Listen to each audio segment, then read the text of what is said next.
online at sportstalk1051.com. Your smart speakers, smart devices, and the video stream also up and rolling Facebook, YouTube, and Twitter. Appreciate you, as I said, making us part of your starts this morning. What do we got on the good old game plan? What are we going to be hitting up here this morning? Well, we're going to talk some baseball as we are just a couple days away from opening day coming at you. Brewers just have one more spring training game today as they take on the Colorado Rockies again before shipping off to New York to take on the Mets for the opener. I'm gonna lie, I was looking at the weather for New York and it don't look good for Thursday. So, weather gods, knock on wood, please part the skies so we can get that game in on Thursday. But nonetheless, yesterday the Brewers found out that Garrett Mitchell will miss at least a month. He has a fractured bone in his left hand, so he's going to be put on the injured list, which opens up another spot on the opening day roster. Maybe somebody who initially wasn't going to be on the roster is potentially back into it now. Joey Weimer, who was optioned to AAA on Thursday, is a candidate, according to Pat Murphy.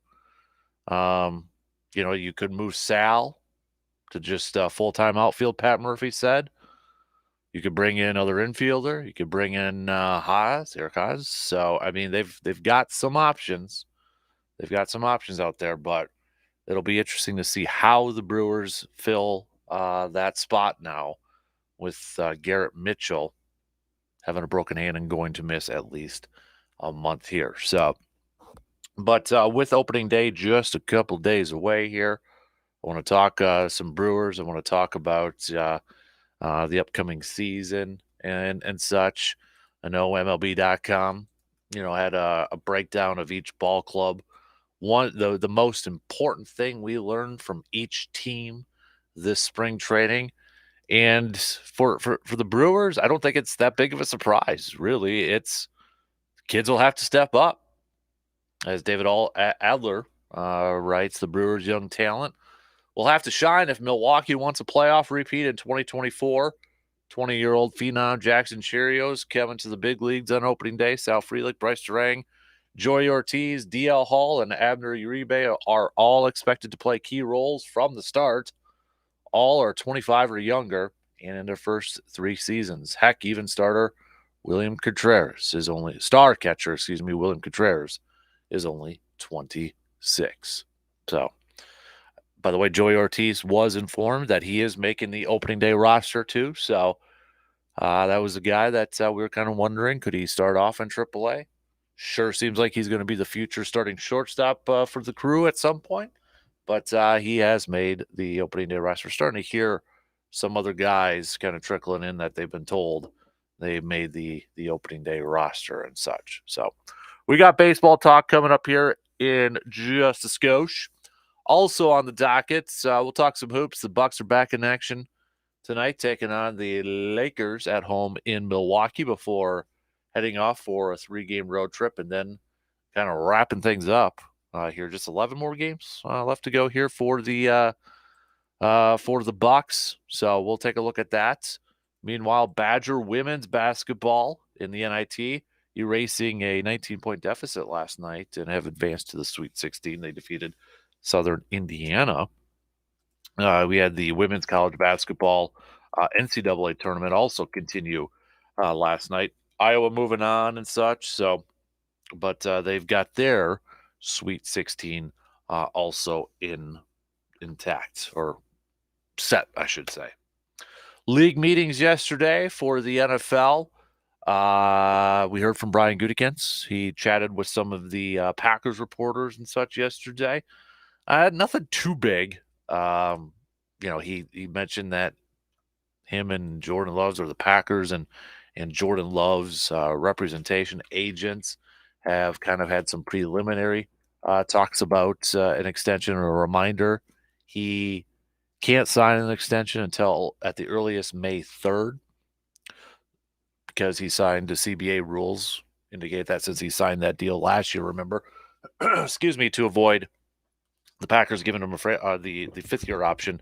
He signed that short-term deal last year, but since CBA rules say you can't sign another extension until another year later, the earliest he'd be able to sign that is going to be May 3rd. But the Packers have had preliminary talks with his team, probably to, as soon as they could sign it, they'd probably like to sign it up right away. As Goody said, the earlier, the better.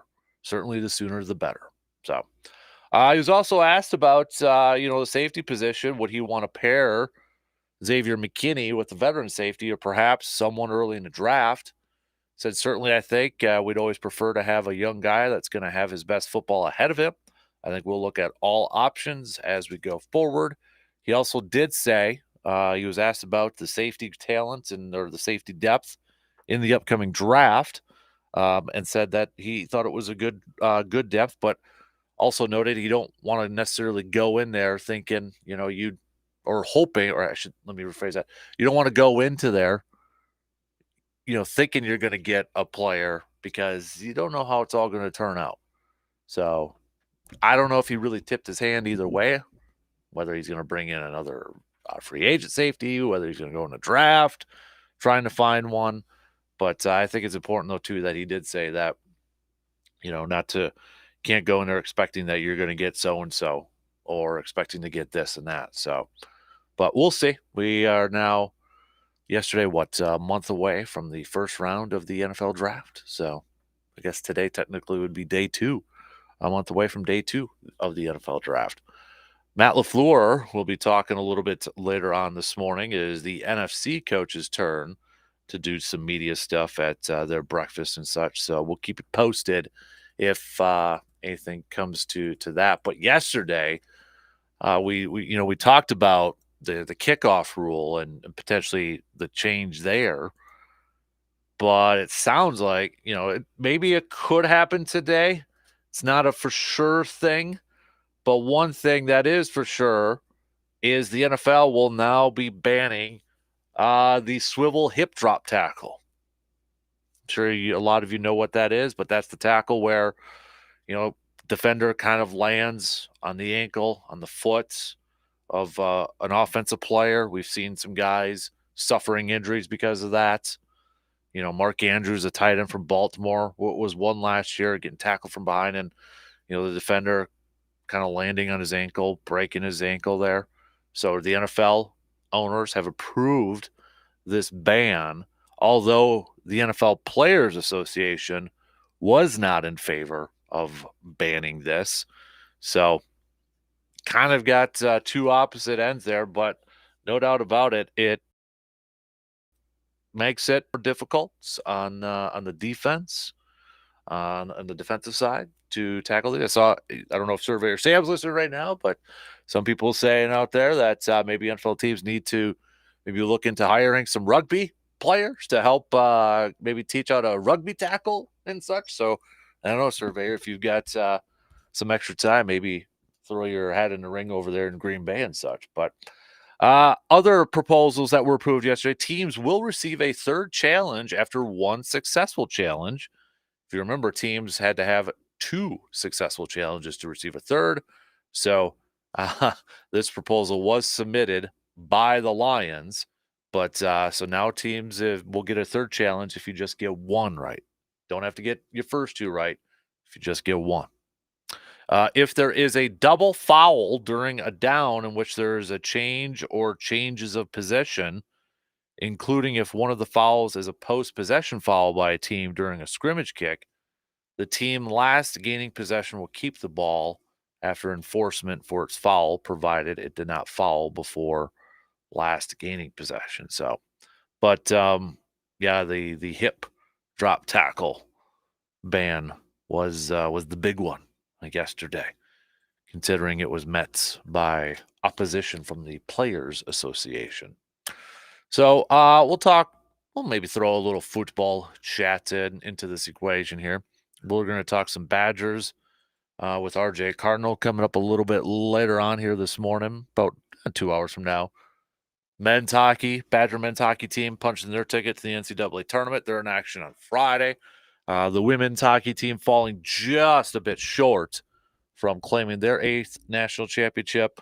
We'll get the latest of what the chitter chat is down in Madtown with the basketball program and such. So, but we'll catch up with RJ Cardinal a little bit later on. As I mentioned, it is a Rays place. Who cut and didn't cut the mustard? So send me your picks of who cut and didn't cut the mustard. Okay? Hit me up with a text on that Shoe Doctors bullpen line, 715-830-1912. It is also a Grind My Gears Tuesday and ASAP Used Auto Parts Grind My Gears Tuesday. So if you got something that you got to get off your chest, we're here for you. Send those on over too, okay? But let's get things rolling here this morning, shall we? Let's talk a little baseball as we are just a couple of days away from opening day here. Start to kind of get ready for the season here. Who are you if you had to pick maybe one player or maybe a couple? Who are you let me maybe rephrase this. What are you most excited about, most intrigued about, really looking forward to about this team this year? And you don't necessarily have to have playoff expectations. And you don't necessarily have to pick them to go to playoffs. But is there a player or is there a thing about this team that kind of has you a little bit intrigued, has you a little bit excited? You know, we've compared this team to like Green Bay when they began their season. A lot of new, youngsters coming in. It was going to be relied upon by a lot of younger players. Didn't really know what to expect. Didn't know what Jordan Love would turn into. These rookie wide receivers, tight ends, et cetera, et cetera. So kind of the same thing where, okay, we've seen some of these guys a little bit, right? Sal Frelick, Bryce Terang, Garrett Mitchell, Joey Weimer. We're going to see Jackson Cheerio now. Got some new pitchers coming in like DL Hall, Ortiz. We'll see how much playing time he gets. Some unknowns yet still. So is there a player?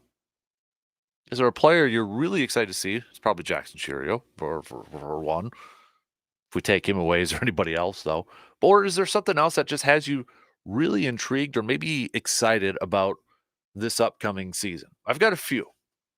But I want to hear from you. Okay. Start to hit me up with those texts, tweets, comments on the video stream, all that fun stuff. Let's take a quick break and we'll begin things this morning on the leadoff.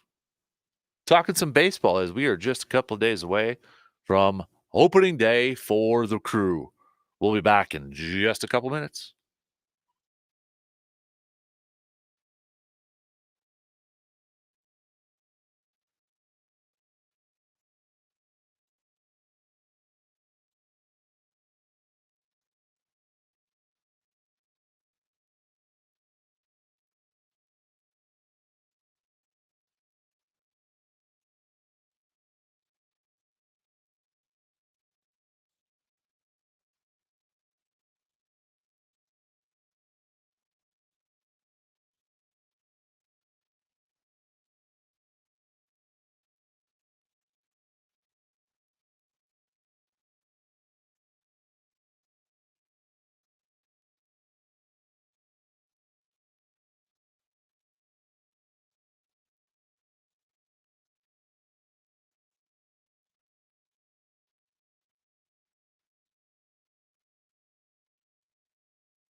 Two of the most important things you need to keep up to date on your vehicle, oil changes and tires. Guess what? You can accomplish both of those right at ASAP Used Auto Parts in Eau Claire. Not only does ASAP Used Auto Parts have a wide range of high-quality used auto parts, they also offer oil change and can hook you up with a new set of tires to hit the road. No more looking for multiple places to get each of those jobs done. You all done with ASAP Used Auto Parts. Give them a call at 715-514-4501 or visit them at 1330 Menominee Street in Eau Claire to set up your appointment. All right, let's begin the lead off here. I want to chat some Brewers. Kurt Hogg, who covers the Brewers for the Milwaukee Journal Sentinel, after the game yesterday. A lot of the local media leaving Arizona today. It's got one more game today before the Crew take off to New York to play the Mets for opening day on Thursday. Pat Murphy, who has been pretty good for some one-liners, good with a lot of answers this year, had this to say about his team here. Audio courtesy from Kurt Hogg, Milwaukee Journal Sentinel.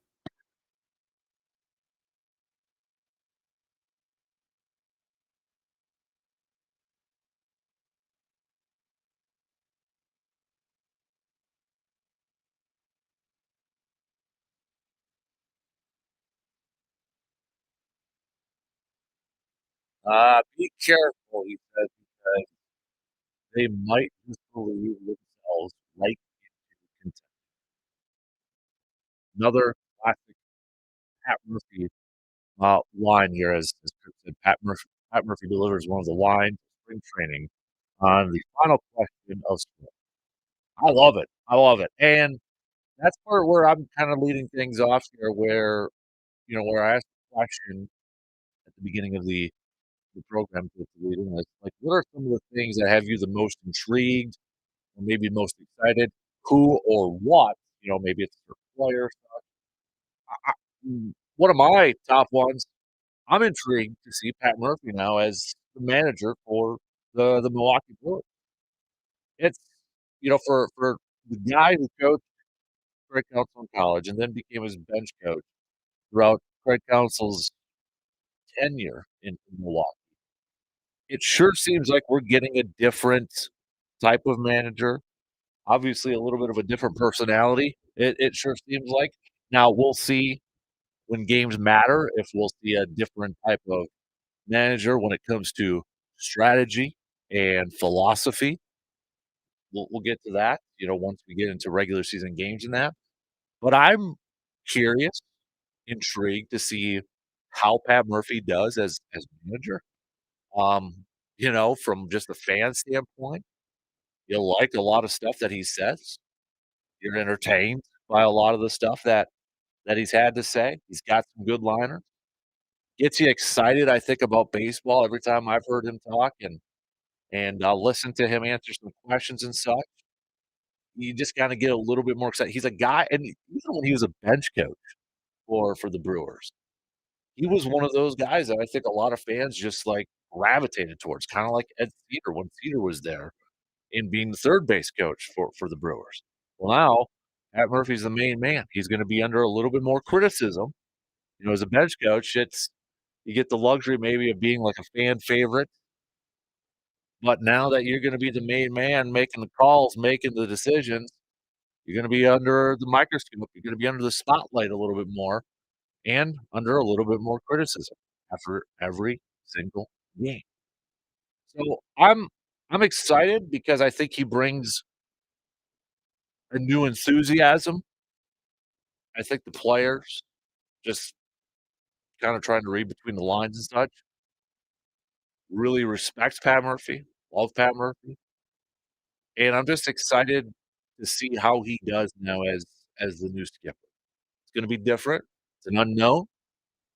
How many years have we had Craig Counsell? We kind of knew the philosophy. We kinda knew the strategy under Craig Counsell. So, it'll be interesting to see if his former longtime bench coach will employ a lot of the same stuff, or will he do something different? Will he I hope he puts his own spin on it. I hope he goes out there and does what he believes needs to be done. He manages the way he believes, the way things should be managed. Be his own guy. Be his own manager. So, I'm excited. That's one of my top ones here just to see the Pat Murphy era begin. And it's not to say that, the Craig Counsell era was awful or anything like that. It was highly successful, but it's something new. It's an unknown, and just kinda see how it plays out at this point in time. And with the new there's a lot of new stuff with this team this year. Let's not kid ourselves, and a lot of that is from the pitching side. That starting rotation. Gone is Corbin Burns. Brandon Woodruff won't be pitching at all this year. This was the team's top 2 pitchers for the last couple of years. You got a former Cy Young winner in Corbin Burns no longer on your team. Brandon Woodruff's a former All-Star. Those are big losses when it comes to your starting rotation. So, obviously, one of the things that I'm intrigued to see, maybe a little nervous about, I wouldn't necessarily say I'm excited about it because I think there's a lot of questions, and I think maybe saying that I'm intrigued by it is probably the most positive that I can say about it, but Freddie Peralta being the new number 1, I think there's an unknown surrounding that. We'll see how he give us indications that he's a true number 1, because I define a true number 1 as that guy when it's their spot in the rotation, you're feeling pretty darn good week in and week out, every 5 starts or whatever that you're gonna get a W, or if you are in a kind of a rut team-wise, that ace comes around, he's your stopper, can kinda change things around, that dominant guy on the mound, and Freddie has shown some dominant performances. He has shown he's had a lot of those good performances, but now can he do it on a consistent basis? And then after Freddie, there's big old question marks around. I mean, how many innings are we gonna see from Wade Miley this year? What should we expect from Colin Ray? Joe Ross? Colin Ray came on the scene last year, he's in his 30s, but a guy that we had no idea who the heck this was, had to be thrusted into the rotation because of injuries, and now he's probably your number 2, number 3 starter because of the Wade Miley injury in this rotation. So what should we expect from him? What are we gonna see from him? Ross hasn't pitched in the majors in a couple of years. What the heck should we expect from him too? And then on the flip side, you got a DL Hall coming in, the guy who was a part of the Corbin Burns trade who, you hear a bunch of awesome stuff from, you know, scouts and baseball people, but he's also young and inexperienced, so you can maybe expect some growing pains this year and maybe some inconsistency, but, everybody says, "Guy's got some ace quality stuff." So, this starting rotation is something that definitely one of the top things that I'm gonna pay attention to in the early parts of the season because it's such a weird mixture. You got Freddie, who's been a Brewers guy, the last few years. Now he's your new number 1 and maybe the new number 1 for at least the next couple of years, depending on how things go and such. So you got him, he's been around a little bit, still fairly young. Then you throw in a Wade Miley, you throw in a Colin Ray, and you throw in a Joe Ross, and veterans in their 30s, don't know really what to expect from those guys at this certain point in time of their careers and just inexperience in that. And then you throw in a DL Hall, who's coming in with a lot of fanfare, but still an unknown. It's kind of a weird mixture, which I think provides that intriguing part of this. I have no idea what to expect from this rotation. At least when it was Corbin and Brandon and Freddie, and then you throw in Wade as your 4th. I mean, at least for those top 3, you knew it's like, okay, we got a good top 3 starting rotation. We're good. I have no idea what this rotation is gonna be like this year. I hope it's good. And I hope, Joe Ross can kind of resurrect his career. And I hope a Colin Ray can maybe, hey, take a step this year. We saw him last year, pitched a lot, starting, spot starts, long relief, whatever. Can he take a stop? Or did we see, the pretty much the max of what Colin Ray can do? And then DL Hall, how quickly is he going to be able to maybe establish himself as a premier starter in this league and for this team? I really have no idea what to expect from this starting rotation. No idea. So that also kind of, maybe gets you a little bit excited because it is an unknown right now. We don't have really anything to complain about other than the fact that, at least maybe on paper, it's like, oh, it's not that impressive, but at least it provides a little bit of an unknown. Offensively, it's kind of weird to say. And I know Brandon and I kind of talked about it on Friday. On paper at least, is it fair to say that maybe you have a little bit more confidence in the offense than what you're going to get from pitching this year? And that's something we haven't said in a couple of years. But you get in a Reese Hoskins who missed last year because of an ACL. Is he going to be a guy that comes in and provides that power in the middle of the lineup that this team has struggled to find consistently the last couple of years? Is he going to be a guy that you can just plug in at that cleanup spot, let's say, and keep him there? And he's going to be a consistent threat. Is he going to get you 30-plus home runs? This is something that the team's been missing offensively for a while now. Can he be that guy?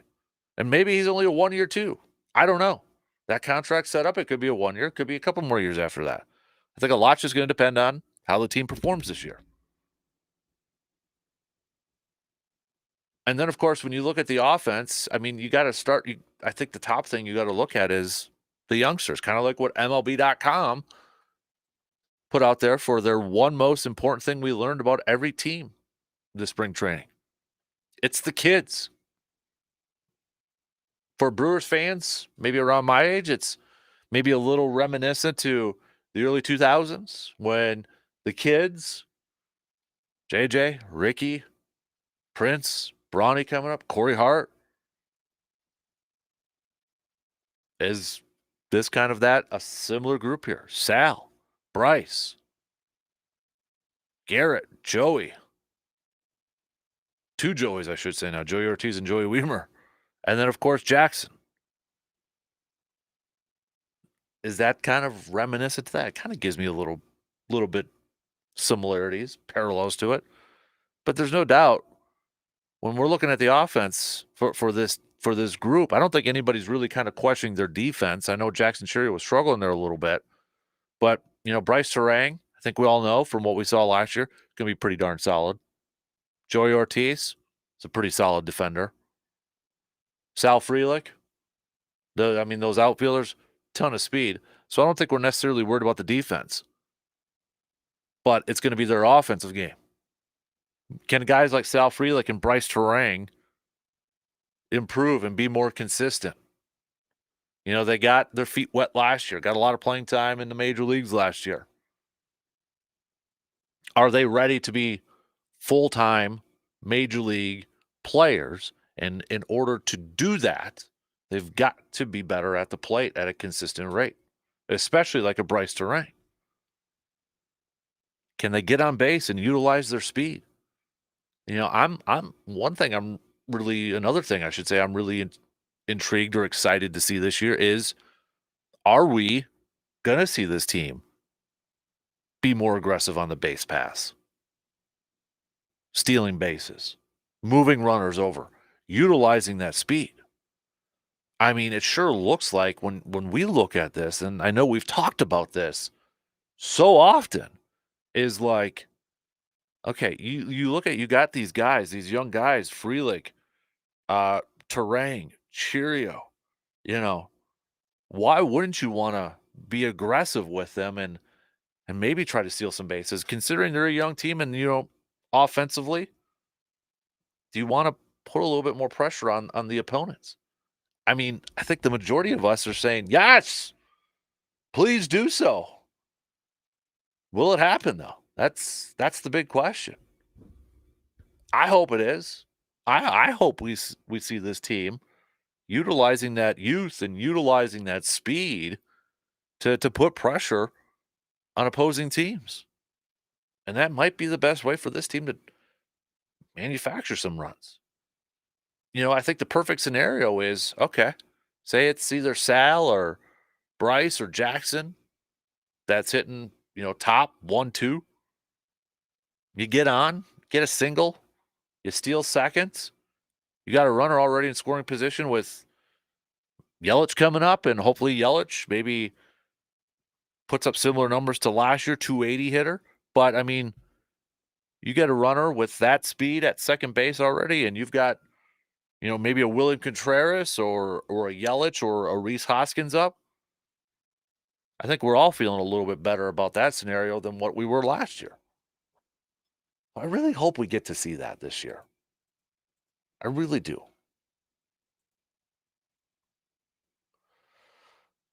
So those are kind of the things that are what I'm really looking forward to. Just a few things. Pat Murphy. I'm excited to see what different things, if there are different things that he brings to this team in terms of like strategy or philosophy. And that kind of goes into will this team maybe be a little bit more aggressive? And last year they were, what was it, 11th? I think we looked up last week in bases. And if you listen to the latest, or I shouldn't say the latest because it's not the latest anymore, but if you listen to the podcast episode on Friday that Brandon and I did, where we had some Brewers predictions, my bold prediction was that this Brewers team finishes top 3 in stolen bases, top 3 in the majors. I feel like they have that ability to do that. But a lot of that's going to be is that going to be the strategy of Pat Murphy and this Brewers team? So I'm excited to see what he does. I think he brings a new enthusiasm. I think he himself is like pumping some enthusiasm throughout that clubhouse, throughout that locker room. And I hope it converts into a bunch of wins. Obviously we're excited about Jackson Cheerio. We're excited to see him. I also feel like that was one of the questions that Brandon and I both put out there was most disappointing player. And I had 2, but one of them was, I think, for some fans, Jackson Cheerio is going to be disappointing in his first year because I think for some fans, they're going to have such super high expectations for this kid that if he goes out there and hits 260, there's going to be some fans that are they're going to be disappointed because we've been hearing about this kid for, it seems like 10 years, and he's only just turned 20. And he's got the big contract already. He hasn't made his major league debut yet. So naturally, there's already a lot of expectations on him. And for some fans, they've already got that expectation in his head. I mean, you're hearing now, hey, youngest since Robin Yount. So now, inadvertently, that's changing for some people's minds like, oh, next Robin Yount. Kind of putting the pressure on there. Not on purpose. It just kind of manufactures into that. So I almost feel like Jackson Cheerio, for some, if he hits 260, he might be a disappointing player for some people out there, and some may just not be patient with it. But I'm excited to see him. I'm excited to see this kid in action. Can he be the new face of the franchise? That's what they're hoping he can be. And all the other youngsters, Sal Frelick, Bryce Terang, we know is a plus defender. Can he improve that offense? And then, the starting rotation, how is that all going to work out? To me, is probably one of the biggest unknowns on this team is how is that starting rotation going to play? How are they going to look? I'm nervous about it, but at the same time, there's some curiosity with it, maybe is the best way I can describe it, to see how it all plays out. All right, let's take a quick break. What are you most excited about? What are you most intrigued about with this Brewers team as we are just 2 days away from opening day? Let me know. Hit me up with some texts. We'll be back after these quick words.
What's opening day without some brats too, right?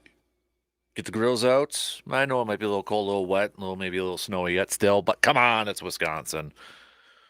So, grilling season is upon us. Do it the right way, and that means heading to Mike's Star Market on the west side of Eau Claire. Brats, burgers, chicken, beef, whatever you're grilling or putting on the smoker, you want to make sure it's quality, and that's what Mike's Star Market gives you. Plus, they've got freeze-dried candy, and get this, if you purchase a bag of the Jolly Rancher ones, $1 per bag goes to help backyard dreams. Easter Bunny shops there for the candy, so why wouldn't you? What are you waiting for? It's time to do some shopping at Mike's Star Market in Eau Claire.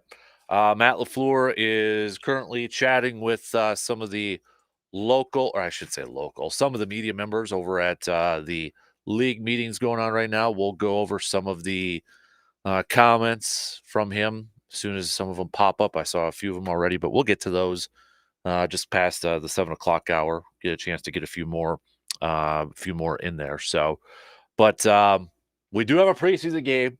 The Hall of Fame game has been announced. Bears Texans. Mark it on your calendars. Thursday, August 1st, the day before the Casper Classic, which means if you're like me and you schedule the end of your summers around preseason football and training camp, you can kind of get an idea where things are going to line up here. So that means family nights will probably be that August 3rd, or maybe sometimes they do it on a Friday too. So maybe it's the night of the Casper Classic, but August 3rd. And then the following week will be a preseason game, preseason game, preseason game, bye week, opener. So, and I believe since I think it's just one preseason game at Lambeau this year. See, you start to figure stuff out like that. Then you kind of figure like, okay, work backwards, figure out when training camp's going to open. Oh yeah, awesome time of year, love it. So, um, yeah, we'll get to some football chat coming up in the next hour here. So, but hey, reminder too with opening day, we're going to be over at Hy-Vee Thursday, about 11:30, going over there, and I know Hy-Vee's going to have some like corn dogs. I think they're going to have some meat on a stick too because it's National Something on a Stick Day. So we're going to hang out and have some beverages, have some food, and talk some baseball and such. So if you got nothing going on, or maybe you're looking for a little bit of an extended lunch period, stop on by. I might be giving away some Brew Crew tickets too. So you want to make sure you stop by for your chance for that. Don't want to reveal the team who they're playing up against, but it's a big one. So just that's the only hint that I'll give you. So, all right. A lot of you chiming in about what are you paying attention to the most. G-Man going with Jackson Cheerio. A couple of you also going with Jackson Cheerio. David is saying that he is also intrigued and a little worried about the starting rotation talent. Eric is saying the one thing that I'm most excited about is to see these youngsters get a lot of playing time. Hopefully, it's a lot like how the Packers performed last year. Kind of similar to Matt saying, I think this team might start off slow and then really kind of kick it into gear and just squeak into the postseason, similar to Green Bay. And that's what a lot of you have said, over the last couple of months here is that, it's kind of some similarities to Green Bay as Green Bay was opening up their season last year, getting ready. Big unknown, a lot of younger players. Brewers, a lot of younger players mixed in with some veterans here. One thing that is different is you got a new manager, didn't have a new coach and such. But there's some similarities. There's some parallels to it. And that's what a lot of you have, said this morning in the last couple months here too. So, but a couple more texts. This is from Greg. Greg is saying, I'm most excited to see Pat Murphy and what his philosophy is going to be.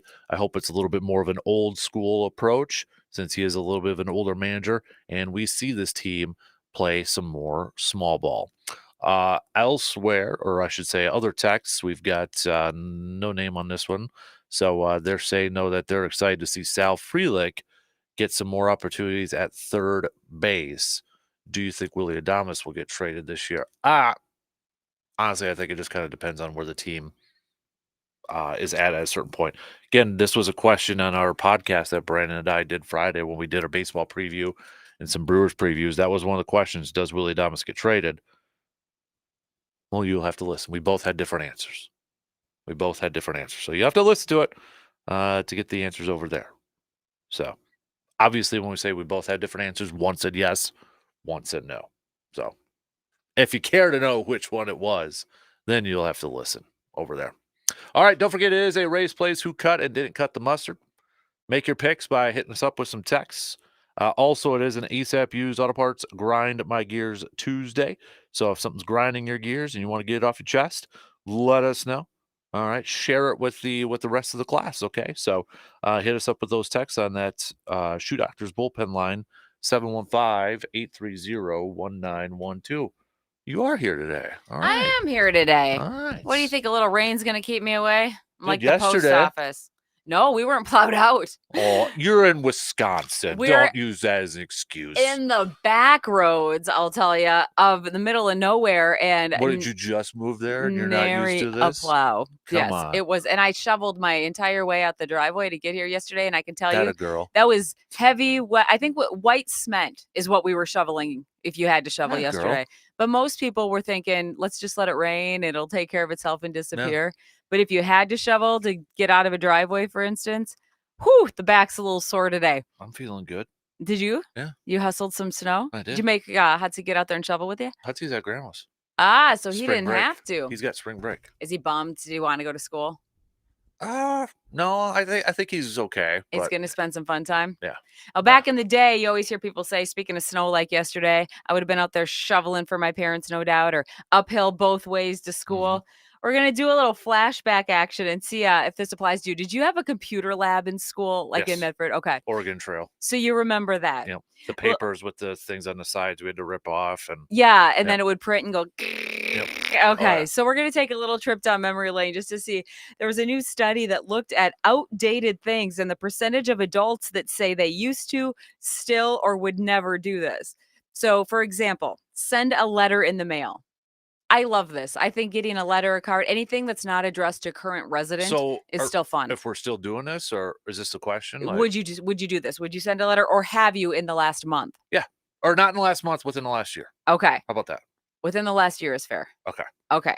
What about owning a landline? Would you? No. You don't find any reason to own a landline? I want to rip off those boxes in my house right now. So you don't think they're going to come, like back for any amount of time, or no. We're going to swing back in that direction and you'll find a landline useful? Apparently Aaron Rodgers needs one, though, since his cell phone reception stinks wherever he's at. So what did I miss? I'm just from last year. Remember the whole... You got to FaceTime me if you want to get a hold of me. Well, that's more of a drama queen thing than a reception thing, I would say. So speaking of those boxes on your wall, no landline, no dial-up. Did you ever have to use dial-up internet? Oh, yeah. So you remember the whole And when you had a laptop and you had to use dial-up, sometimes it took like 5 times to try to connect. And, yeah. Oh, yeah. Okay, then what about this? Payphone. When was the last time? I don't even know if I can think if there's one in town anywhere. I think the last time I used a payphone was actually at school. Our school had one. Okay, so payphone would have been school for you last time. Pick me up, I'm back from a game or something like that. Okay, the last thing that I had that I actually had to dig change out for, because so many people say I don't carry cash. Obviously, if your kids are attorneys and stuff, you keep cash on you because you got concessions or got to pay to get in on the weekends or whatever. Mm-hmm. So you keep it a little handier. The last thing I tried to dig change out of the cup holder for was a vacuum. You ever go to like the gas station vacuums and you're trying to pump quarters into the vacuum? I remember thinking, I have not done this for ages, because you don't really, put, even vending machines have card options now. You don't actually feed coins into anything anymore. So ours is a gumball machine. Oh, okay. So at the mall, that's legit. Yeah, I'll carry quarters for the gumball machine or something for that. What about video games at an arcade? Is that something? Oh, yeah. Hudson's still into that. He is. Yeah, he's into that. Do you remember Aladdin's Castle? Yes. Back in the day in the mall? Mm-hmm. That was big time. My sister and I had a token war going on for Aladdin's Castle. Oh, yeah. Yeah? Good stuff. A printer at home. Do you have a printer? We just got one. Hey! See, you're going back in time.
Second hour kicking off on this Tuesday morning. Big thanks for everybody tuning in. However, wherever you may be tuning in from, coming up, we're going to talk some football here this morning.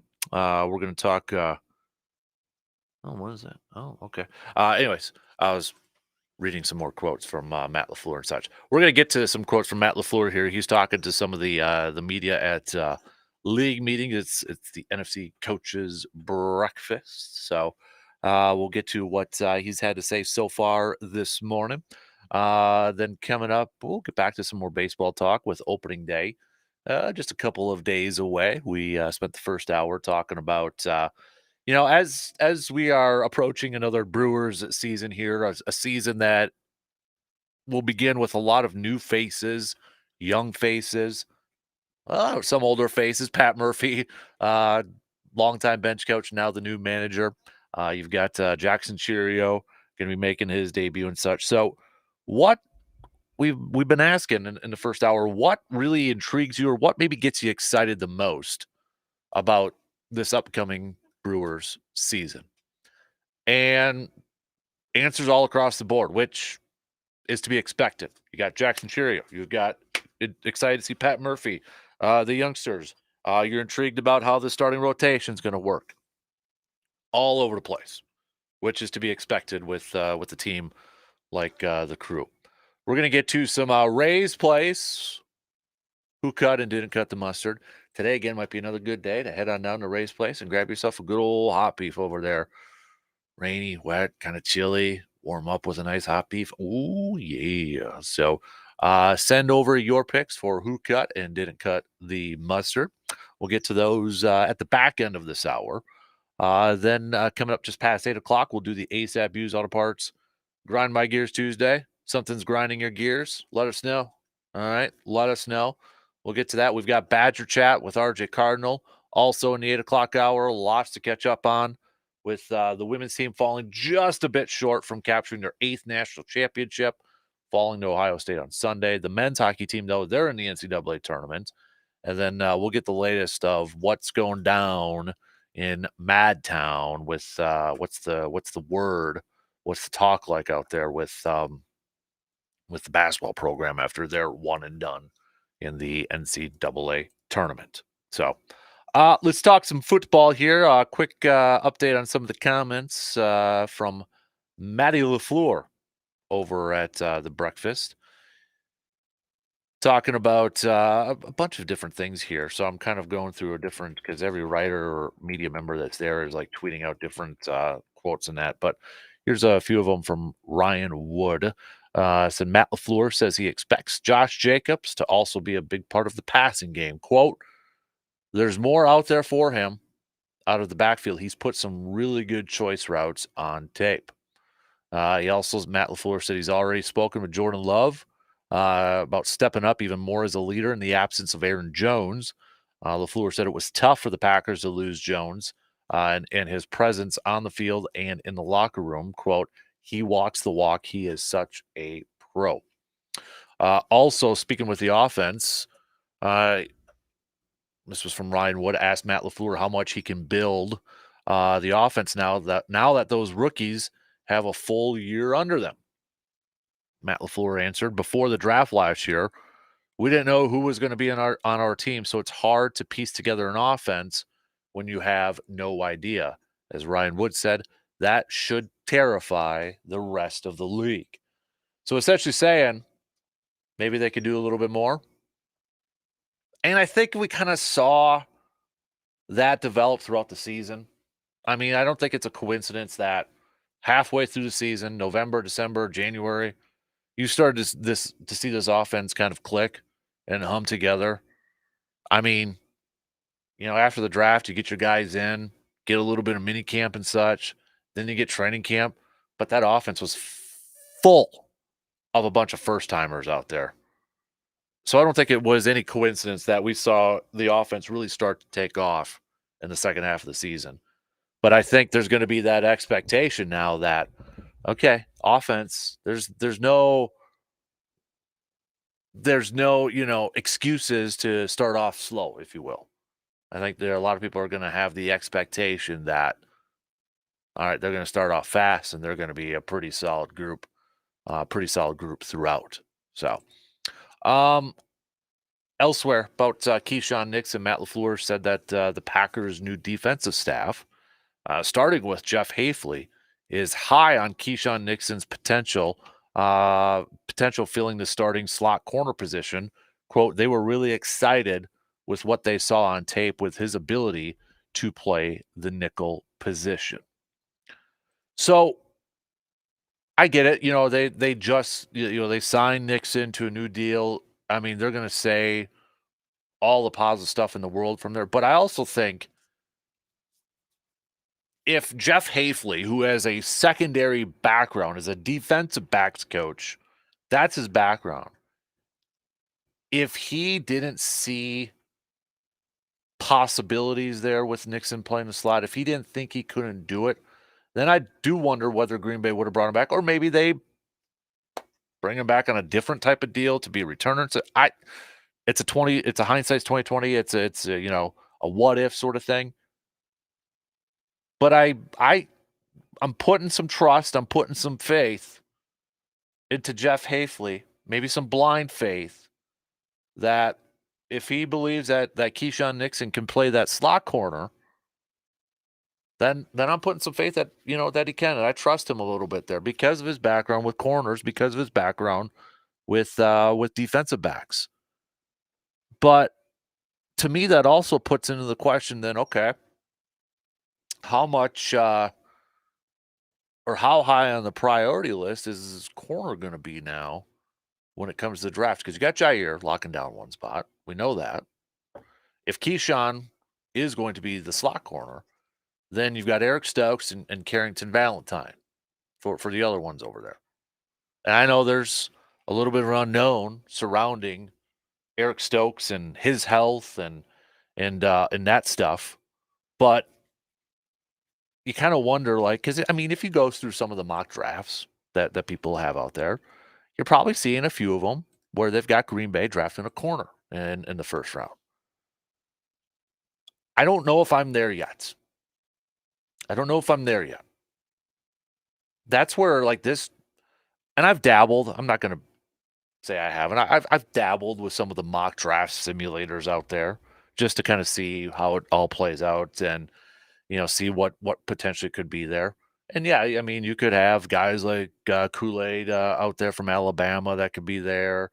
There's going to be some maybe defensive linemen there, but this is, I'll tell you right now, we're a month away from day 2 of the NFL draft, and maybe a little perplexed of where Green Bay may go with that first pick.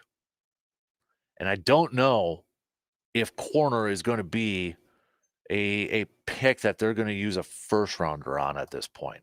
I don't know.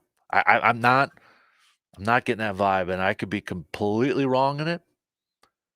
Because the counter argument to all that is like, okay, well, Jeff Hafley is also a defensive back coach by trade.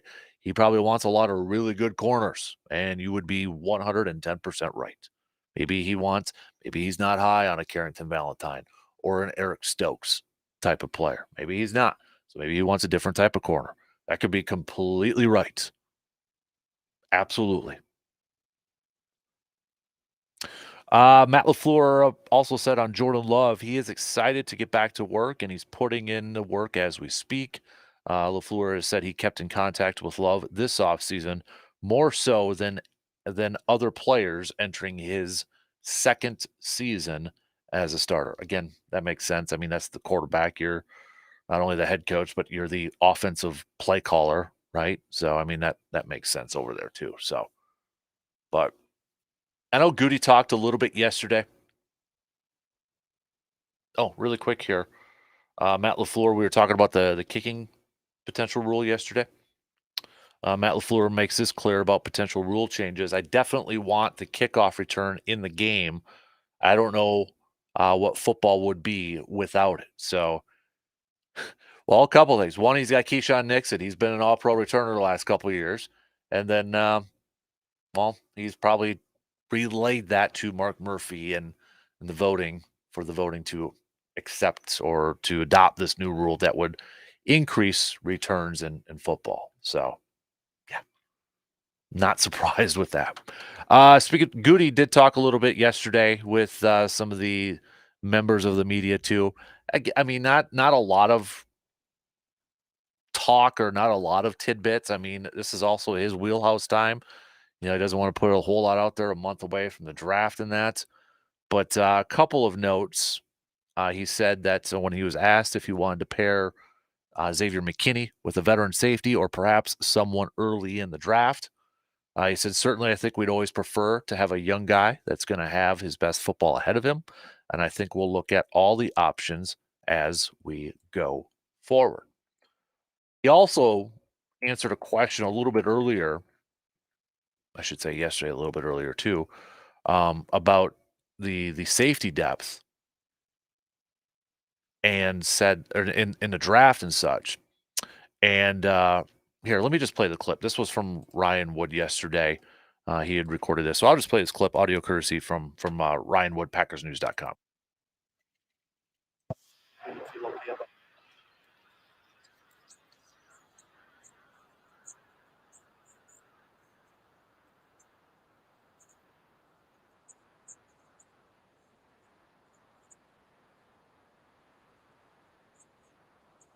So, one breath he says it's a good group,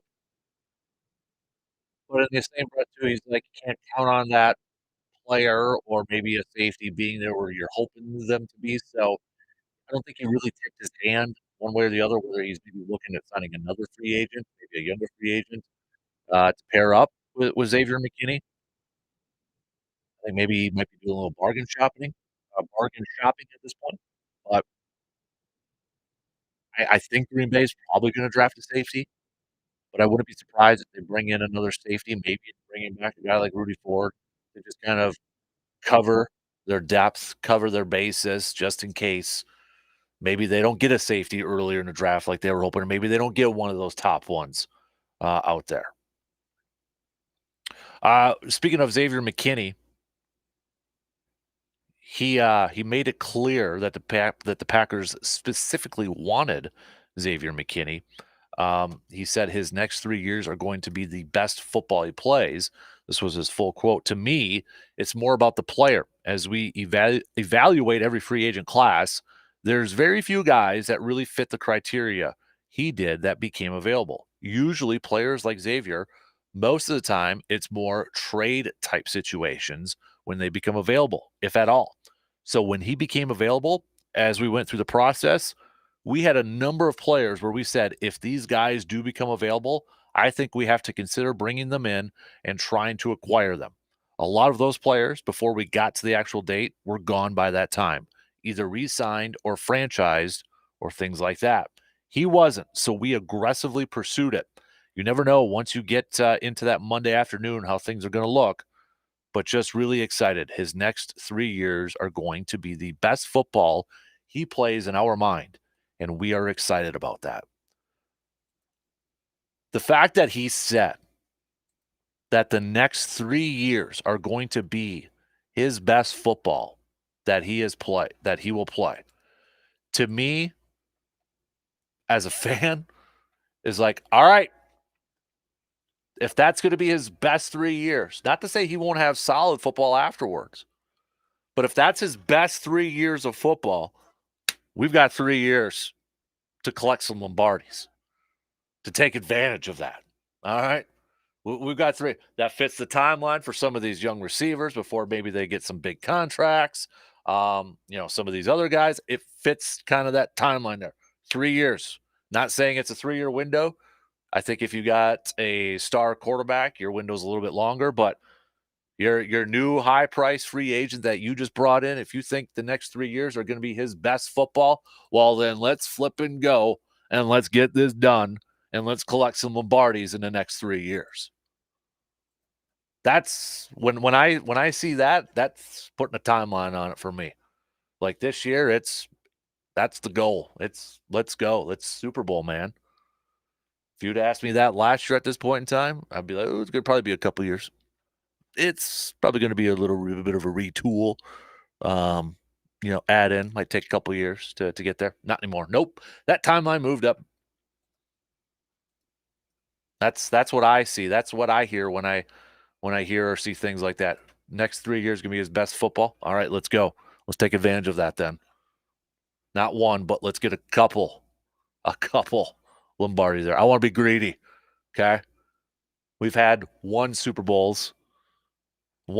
each for our 2 previous Hall of Fame quarterbacks. We've gone to the Super Bowl 3 total times with those quarterbacks. I want to be greedy with this one. I don't know if Jordan Love will end up being a Pro Football Hall of Famer. I don't know. But just basing off of what we saw from him last year, I want to be greedy. I want multiple Super Bowls with Jordan Love now. And let's start it off right away this year. All right, let's take a quick break here, and we'll talk some more football with Joe. Don't forget to send in your picks for the Ray's Place, who cut and didn't cut the mustard, and your ASAP used auto parts Grind My Gears Tuesday.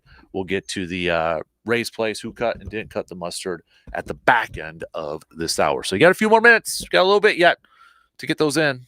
Hit me up with a text with your picks.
Consult with your tax attorney or financial professional before making an investment decision. America is kept safe because the Army National Guard responds, protects, and supports our nation when it needs them most. The Army National Guard responds to disasters such as wildfires and floods. They protect us with missile defense, cybersecurity, and civilian support teams for chemical, biological, and radiological hazards. Be there for your community and your country. Visit NationalGuard.com to learn more about part-time service.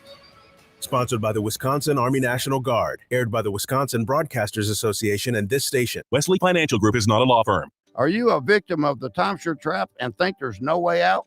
I'm Chuck McDowell, founder of Wesley Financial Group, the original timeshare cancellation expert. And I'm here to tell you that there is a way out. We've helped over 30,000 families out of financial hardship by getting them out of bad timeshares. If your timeshare agreement goes on forever, if you were told timeshares are a great investment or your maintenance fees will never go up, You have questions, we have the answers. At Wesley Financial Group, we're dedicated to helping timeshare owners get out of their financial nightmare. All you need to do is give my office a call. I will send you a timeshare exit information kit absolutely free, explaining how the timeshare industry works and your options for cancellation. Call now for your free timeshare exit information kit. Call 800-761-0000. That's 800-761-0000. 800-761-0000. Do you feel like you're having a bad hair day every day? Minerals in your water can build up, leaving your hair dry, frizzy, and even discolored. A Water Care water softener can nip that problem right at the source. Book your free home water analysis online now with the water experts at Gibson's Water Care. No long-term contracts. Locally owned, American-made products. Need a plumber? Gibson's can help with basic plumbing needs too. Go online to Gibson's Water Care for more details. The grills are starting to come out of hibernation. For some of you, they never even left. Grilling season is upon us. Do it the right way this year, though. That means heading to Mike's Star Market on the west side of Eau Claire. Brats, burger, chicken, beef, whatever you're grilling or putting on the smoker, you want to make sure it's quality, and that's what you get at Mike's Star Market. Plus, they now have freeze-dried candy, and get this, if you purchase a bag of the Jolly Rancher ones, $1 per bag goes to Backyard Dreams. So what are you waiting for? It's time to do some shopping at Mike's Star Market in Eau Claire. He's smart, informed, entertaining, and he knows his sports. In other words, he's the kind of guy I'd like to settle down with in a small, cozy cabin in the woods. That is, if he was a woman with a case of cold ones. The Dan Kasper Show, weekday mornings from 6 to 9.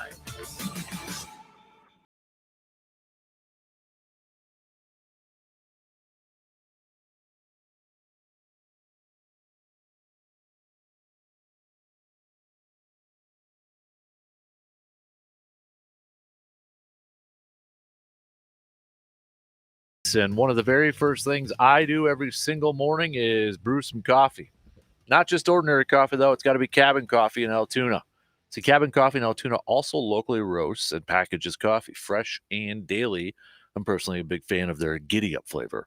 Or if I'm in a hurry, I just pop on over to Cabin Coffee in the River Prairie District and grab myself a cup of joe. They got a wide range of options to choose from that sometimes it's hard to just pick one. When it comes to my coffee, I need quality, not some brown flavored water. And you can get that at Cabin Coffee in Altoona. And don't forget, too, every Thursday, we catch up with owner Joe Grabowski, former Badger offensive lineman. He's on our Thursday episodes of the Man Cave podcast. And a lot of times he brings his former teammates and former Packer Bill Ferrario with him, too. So it's always fun conversation with those two. And coming up on the beginning part of April, we're going to be doing a draft-related podcast. And Bill's going to talk about some stories he had going through the draft process, including his pro day over at Wisconsin. So I know a couple of them, but I don't want to spoil some of the good stories over there too. So look for that. That'll be next week already. We'll have that up every Thursday. We chat with those two guys. Always fun to get those two in a room together. All right, let's talk some more Packers here as Matt LaFleur chatted a little bit with the media at the NFC Coaches Breakfast. We know Goody chatted a little bit yesterday with some of the media over there. Anything stand out to you from whether Goody or LaFleur's comments, or just typical GM coach speak at this time of year, Joe? I thought that Goody really kind of did some nice work talking about Xavier McKinney and the fact that they didn't think a guy like that was going to be available. And why do you make a move like that? And kind of the parameters that he looks at when he's looking to sign someone. And you got a guy that's not even 25 yet, and they didn't expect him to be there. And once he was there, they made a move for him. And so I think that was good. I thought the Aaron Jones commentary from Goody, it reminded me a little of Kevin Costner's character in Draft Day, where he did speak a little GM cliche speak with, I'm going to do what's best for the team at the end of the day. And so I thought that was interesting. Some of the other things that you're starting to glean now as you look at contracts coming through. And one of the things that jumped out to me is, they're really looking at Keyshawn Nixon and Mark Halfley, the defensive coordinator of the Green Bay Packers. They're looking at Keyshawn Nixon or excuse me, Jeff Hafley. Apologize for that, but they're looking at Keyshawn Nixon really as being kind of that slot guy. And so I thought that was interesting as well. And then, you talk about going back to Goody, talking about the comfort level and giving Jordan Love that contract, that big contract, and the fact that it's probably going to be around $50 million a year. And the fact that Goody talked about, we've had this guy now for 4 years. So yes, he's had one good year, one solid year, one really good year, but he's been in the program now. He's been there for 4 years, so you know what you have there. And Tom Silverstein reported the Packers also working on a potential contract extension for Kenny Clark. So those are just some of the things you pull out of this, and you say, okay, now you start seeing the puzzle come together a little bit more, and what the next steps might be, whether it be free agency or is the next step going to be right at the draft. And so, yeah, I think the picture now is much less cloudy as far as the Packers off-season vision than I think it was 3-4 weeks ago, obviously. But yeah, I thought there was a little bit more from Goody than just your typical GM speak. With going back to Xavier McKinney here, obviously, Goody was asked yesterday about potentially, getting another free agent safety to pair with him or going to the draft. And he kind of walked that line. He said he'd like to, get a younger guy with his best football in front of him. But then at the same time, he said there's some good safeties in the draft, but you can't, the draft's kind of like you can't rely on maybe getting the guy that you want in that draft. How do you think Green Bay should approach that other safety position? Should they go in with the focus of finding one in the draft and maybe trading up to get somebody if they have to? Or should they bring in another safety out there? Maybe bring back somebody simply as Rudy Ford and still looking at the draft to bring somebody in. I think they do both, and that's exactly. I'm starting to now kind of look at my draft board and seeing where this team still needs to go, and I think they do both. Look, I'm not overly impressed with the safety class from a draft standpoint. Are there some guys out there? Absolutely. Are there some guys early and middle? Yeah, there's some guys you can get out there, but I think Green Bay.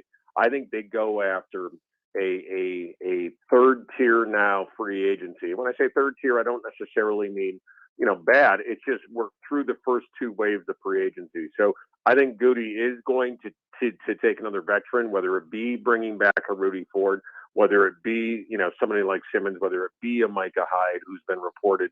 And so I think Green Bay makes that move, and I still think they draft then a safety type of player early on. And there's some guys out there too that I think you can get later on in the draft that are going to bring some value to the Green Bay Packers, either from a special team standpoint or from a depth standpoint. But right now, that's the move that I see Green Bay making next. I see them securing a veteran safety sometime between now and the draft, and then letting their draft board kind of take them into another safety direction. So do I see them relying on one or the other? No. I see Goody double dipping in free agency at the safety position and then drafting someone early for that safety position. And again, when you look at this defense, you look at positions that are of value, and that safety position in this defense is more valuable than traditional ones. No doubt they've got their stud in McKinney, but you still need another guy there. And so I do see Green Bay making one more move in free agency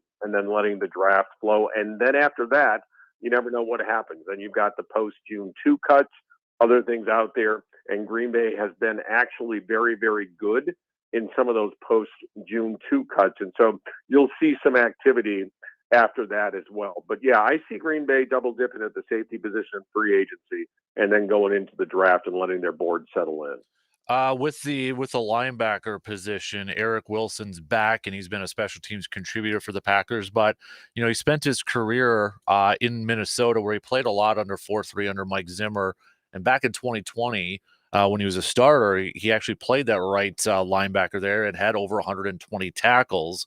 Do you think with this now that maybe Eric Wilson's going to be slotted in as that right linebacker, that strong side linebacker, knowing it's probably about 25% of the snaps there? And he's going to be the base starter, but again, maybe kind of like the safety spot. They look maybe day 2, day 3 for another linebacker over there. Yeah, potentially. I do see Green Bay going day 2 with a linebacker, and I've got someone who I've been kind of keeping my eye on, who Green Bay has had a visit with, and that's Edgerrin Cooper from Texas A&M. I really like him. I like him in the second round. I think that's a good value pick there. So that could be the same type of situation where, again, we've got a guy, and the guy's a veteran, and he's played in the NFL, and he's proven that you can win with him. But then you get somebody who can back him up and learn from him, and potentially by the end of the year takes over at that starter. So, yeah, I see the same type of thing. And that position to me, again, you got to have a capable starter there. But in this defense, when you look at the amount of nickel that you're going to be playing in this defense, I think that position is devalued a little bit more. And so you can take a swing at a guy who, he's that journeyman, he's that special teamer, he's a valuable guy. I thought it was a huge re-signing to bring him back in, to bring in Wilson back in. And so I think, yeah, that's another one of those positions where you say, yeah, we'll go with the veteran here, bring the young guy to learn, and then potentially back him up. Maybe by the end of the year, take over that position. And so, yeah, that's definitely how I see this. And look, I see now that, for me, the draft board, I think if you're going to swing and for that defensive back, I think you have to do that early, because I just think it drops off a cliff as far as the value goes from a DB standpoint. I think there's some good offensive linemen, because that's the other position where, from a draft standpoint, I think Green Bay goes heavy. I think there's some good offensive linemen in that third, fourth, fifth round that you can pluck and probably plug and play, because I think there's some serious depth there. And obviously Green Bay needs more depth on the offensive line. So, yeah, as things are now coming together, as we're about a month away from the draft, everything starts to get a little clearer. The draft board, where's the strength of this draft, where's the weaknesses, and where does Green Bay feel a need and truly take a best player available. So, yeah, I'm kind of seeing this again. Right now, I'm looking at probably Green Bay going a skilled defensive position, defensive back in that first round, and then going offensive line and linebacker or running back in that second round, because I still think they need to get that change of pace back to back up Josh Jacobs and potentially be the number 2 ahead of A.J. Dillon. So, yeah, this is how I'm kind of seeing things shaking out. And again, for me, the depth of this draft is at offensive line. And I think that's a big play for Goody in those middle to late rounds. With you mentioned the defensive back and corner early on in the draft. So it sounds like nothing changes in terms of what you think is a big need with the Keyshawn Nixon, both LaFleur and Goody saying that Jeff Hafley's high on him and he could play the slot and he's a starter over there. We know Jair is the other guy, Eric Stokes, former first rounder. Carrington had a lot of playing time. Still feel like corner is maybe one of the biggest needs on this team? Yeah, you've got a lot of question marks, and really the question mark points to Eric Stokes. And so I do think that Green Bay, whether it be a safety or a corner, and again, now it's going to be interesting because reports out of Jacksonville, Darnell Savage Jr. is going to start at the nickel. And so now we've seen this before where Green Bay brings a guy in and then they're misused. And I put that in quotes because, again, that's a very subjective point of view. They're misused, and then they go and play another position. We saw it with Casey Hayward, Micah Hyde, and now Darnell Savage Jr. I just see too many question marks. And you thought with Eric Stokes after that first year that he was going to be a player, and then productivity and then injuries. And the same thing, look, I love what I saw, a lot of the things I saw from Valentine last year, but, that's a guy that, again, that's that second year when you got more film on you, that people start saying, okay, this is how you beat this guy and how do you adjust and how do you become a better player? So, yeah, I still see defensive back as the primary sore spot, if you will. And again, I think Green Bay has other holes to fill, but yeah, right now my draft board is still saying, you know what, that's a position we need to take care of, whether it be a guy to play cornerback, safety, or some type of hybrid between the two. Any running backs that, give us a few that maybe you kind of have your eye on? I'm assuming it's going to be a speedster, scat back, even though, I mean, they're assuming Josh Jacobs, maybe more of a bell cow type of back this year. Matt LaFleur said this morning he's going to be really involved in the passing game. But is there any of those running backs that names kind of are at the top of the board for you? The guy that is all over the place as far as on draft boards, because I've seen him anywhere from a first-round pick to a third-round pick, is Jalen Wright, and that is the running back from Tennessee, I believe. And so, that's a guy who, in my opinion, really fits kind of what Green Bay is looking for. Now, another guy who I know they've had a visit with is Jonathan Brooks from Texas. And I really like him. I like him a lot. My question is going to be, is he enough of that change of pace where you can make some things happen? And I know Green Bay, Brian Gutekunst actually went to the Missouri Pro Day. A guy to look for in the later rounds is Cody Schaefer from Missouri. And that could be a later round pick for Green Bay from a running back standpoint. But if right now, if I had to put my money on it, I would say, if Jalen Wright is there in the second or third round, I think first round is way too early for him. I think if Jalen Wright is there second or third round, I think you're getting great value. So that would be a guy that again, I think Green Bay takes a look at. Now, and you and I had this conversation previously. And another running back who Green Bay had conversations with and met with was Braylon Allen. And I just don't see that fit. I don't see that fit now with where Green Bay is. And so if you're looking at pure fit in the first couple of rounds, again, I'm going with the running back out of Tennessee, and that's Jalen Wright. Last thing, Joe, I see a lot of people, mock drafts and such, putting a defensive tackle on there for Green Bay. Maybe I'm in the minority on this, but I don't see that as a big-time need right away when you've got Kenny Clark, and if Tom Silverstein's reporting is true that they're looking at an extension, you got him, you got Devontae Wyatt. I thought Carl Brooks and Colby Wooden showed a lot of good stuff flashing. I think they're better suited for a 4-3. I just don't see defensive tackle as a first-round need like a lot of fans are putting into mock drafts. What do you think? I totally agree. That's unless you're truly going best player available and your board is stacking up that way. And, right now the only specific visit that I've heard that Green Bay had a one-on-one with is the kid from Texas, Byron Murphy. And so, could Green Bay make that move and would it be a little bit of a head scratcher? Yeah. Especially in the first round. Now, could I see that later on where Green Bay plucks a guy like they did last year with Brooks and with Wooden? Yeah, absolutely. And so, yeah, I think Goody, you can't teach size. You can't coach size. And so if you could get a big guy that's got some movement skills that translates to a 4-3, yeah, I see later on. But it would surprise me if Green Bay makes a move on the defensive line in anywhere in the first 3 rounds. I'd say if you got a guy in the 4th round that you're looking at and you say that's good value there, then I'm saying, okay, that makes sense to me. But if you're spending that first round pick, that second round pick, or that third round pick at a position of luxury, when you've got some legitimate holes elsewhere, I just think that's again, and I get it, you got a balanced need versus the draft board.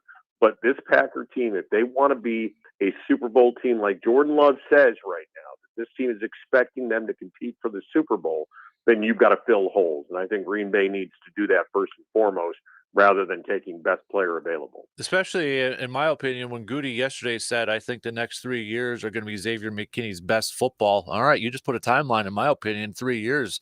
Let's get a Lombardi championship and let's get a couple Lombardis if you think that's true. So that to me, yeah, puts that window there. They're in the window now, and I think the window moved up.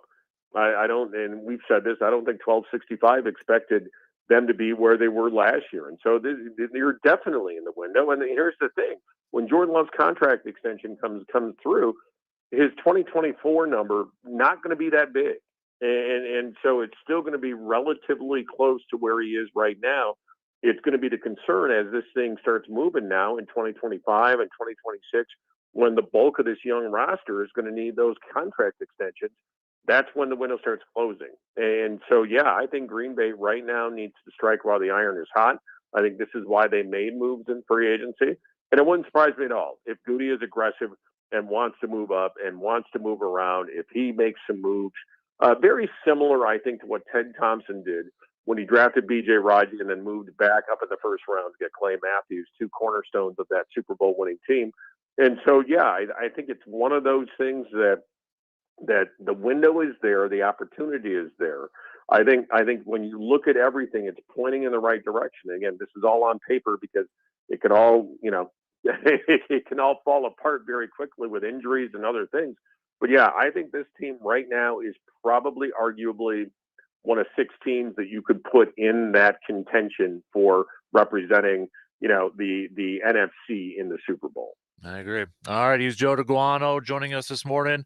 Appreciate the time as always, sir. Enjoy the rest of the weekend. We are 1 month away from the draft. Actually, 1 month away from day 2 of the draft. So a little under a month away from day 1 if you're keeping track like me. So Yeah, and Captain, I used to do things a lot differently, but my one and only mock will come out the week of the draft. But this is an exciting time of year. And by the way, I know you're like me too, that probably in about 2.5 weeks I will watch Draft Day again. yeah, yep. If it's not on TV, I've got the DVD, so we're good to go there. So I'm covered, man. All right, Captain. Have a great day, man. You too. There you go. Joe DeGuano joining us here this morning. We got to take a quick break. And Ray's Place, who cut and didn't cut the mustard? I got my picks. You got your picks? Let us know.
For many of us, spring cleaning is an annual tradition we all pretty much dread. This year, though, let's have some fun with spring cleaning. Let's really leave our mark on it. Let's get some new floors this spring from Carpet City Flooring Center in Eau Claire.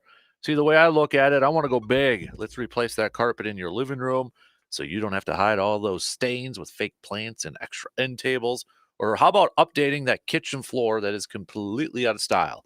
It's time, people. Just head on over to Carpet City Flooring Center in Eau Claire and check out all the different options of flooring that are out there. Then Carpet City Flooring Center will work with you to set up the install of your new floors, and boom, spring cleaning is in the books. You really want to make your home feel clean this spring? How about springing on into Carpet City Flooring Center and looking at getting a new floor for your home to make your home look even more amazing? It is time for a little Who Cut and Didn't Cut the Mustard, brought to you by our good friends from Ray's Place. Isn't today rainy, wet type of day? Sound a good hot beef. Sound amazing on a day like today. Head on over there for lunch, maybe a little dinner there tonight. So put a little bit of that mustard on there. For my Who Cut the Mustard, I'm going. I think this women's basketball ends our Sweet 16. It's got a lot of star power. You've got, obviously, Clark, Iowa, winning last night. You've got Watkins from USC. You've got Page from UConn, who just dropped 32 points last night. You've got, Reese from LSU. The state of college basketball, women's college basketball, I think is really high right now. And I think in the Sweet 16, you've got some star power. You've got some good programs, you've got some good teams, but you've got some individual star power that is just going to draw more attention, and rightfully so, to this tournament, to college, to women's college basketball. So my pick for Cut the Mustard, I think the tournament right now, the women's college basketball tournament, big time, thumbs up, Cut the Mustard, and we've got some star power in there. And I think this Sweet 16 is going to be a lot of fun to watch for these teams there. I mean, when you look at the bracket, and when we get to some of these matchups and such, I mean, you've got Iowa maybe on a collision course with LSU. They got to take care of business against Colorado. LSU and UCLA, they got to play. And then if Iowa and LSU win, it's a rematch of the finals last year, national championship. And then South Carolina, for crying out loud. You want to talk about a program and some star power over there. South Carolina's taking on Indiana in a 1-4 matchup. Then you got Oregon State, Notre Dame, 2-3. Texas, Gonzaga, NC State, Stanford, USC, Baylor, UConn, Duke. So I think we're going to see some really fun matchups or really fun games coming up here. Who didn't cut the mustard? Ohtani. So Ohtani making a statement yesterday. Didn't take any questions, but made a statement. Said he has never gambled on sports. He didn't instruct his former interpreter to wire money from his account to pay a bookmaker. Said that his interpreter has, quote, been stealing money from us and has told lies.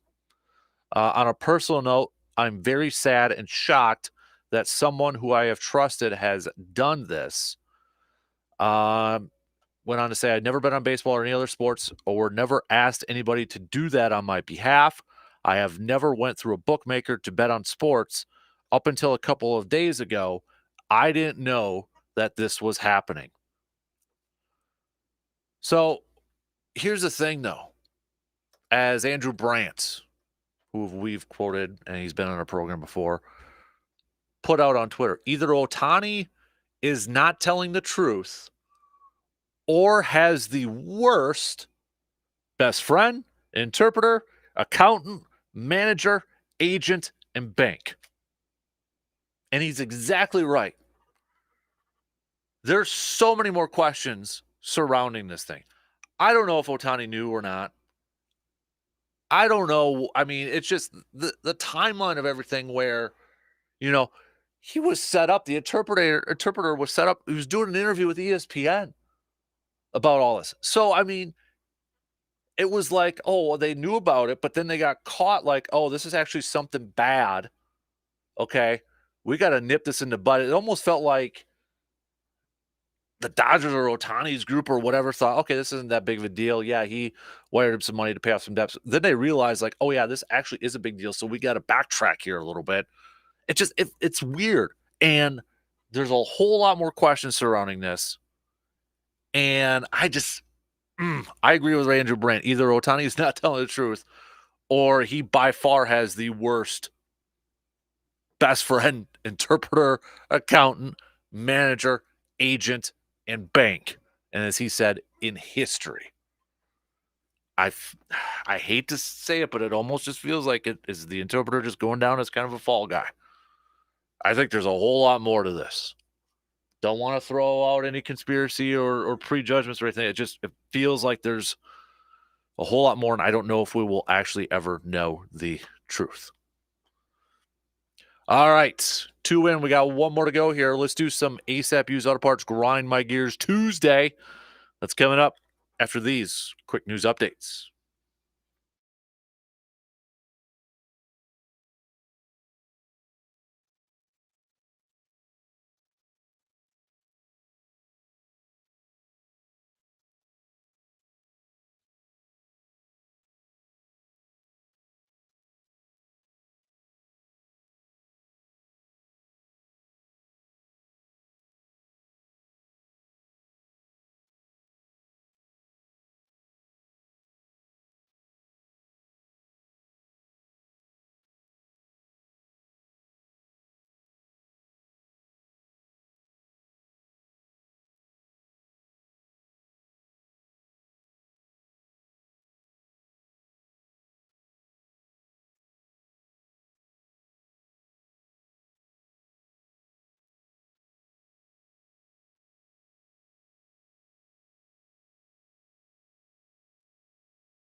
Third hour kicking off on this Tuesday morning of 6. Appreciate y'all tuning in and chiming in wherever, however you're tuning in from. We're going to talk some Badgers with RJ coming up in about 15, 20 minutes. Badger Hoops, what's the latest chat on the streets in Madison surrounding this team? As we know, Connor Segian is going to be entering the transfer portal. I think we're kind of all holding breaths on like guys like AJ Storr and such. What's Badger Nation's thoughts on Greg Gard and that after the Badgers just won and done in the tournament Friday night with their loss to James Madison. So we'll talk also women's hockey falling just a bit short from their 8th national title, and then the men's team getting into the tournament as a 2 seed. They're going to be in action on Friday. So we'll talk some Badgers with Mr. Cardinal coming up here in just a little bit. After that, we'll talk some more baseball as we are just 2 days away from opening day. First hour, we spent all talking about baseball and the Brewers. And the question I kind of threw out there for a lot of you, if you're just joining us, give you the question again to think about it. But who or what are you most excited about, maybe most intrigued about for this upcoming season? We've had a mixture of answers. Jackson Cheerio has been a popular one.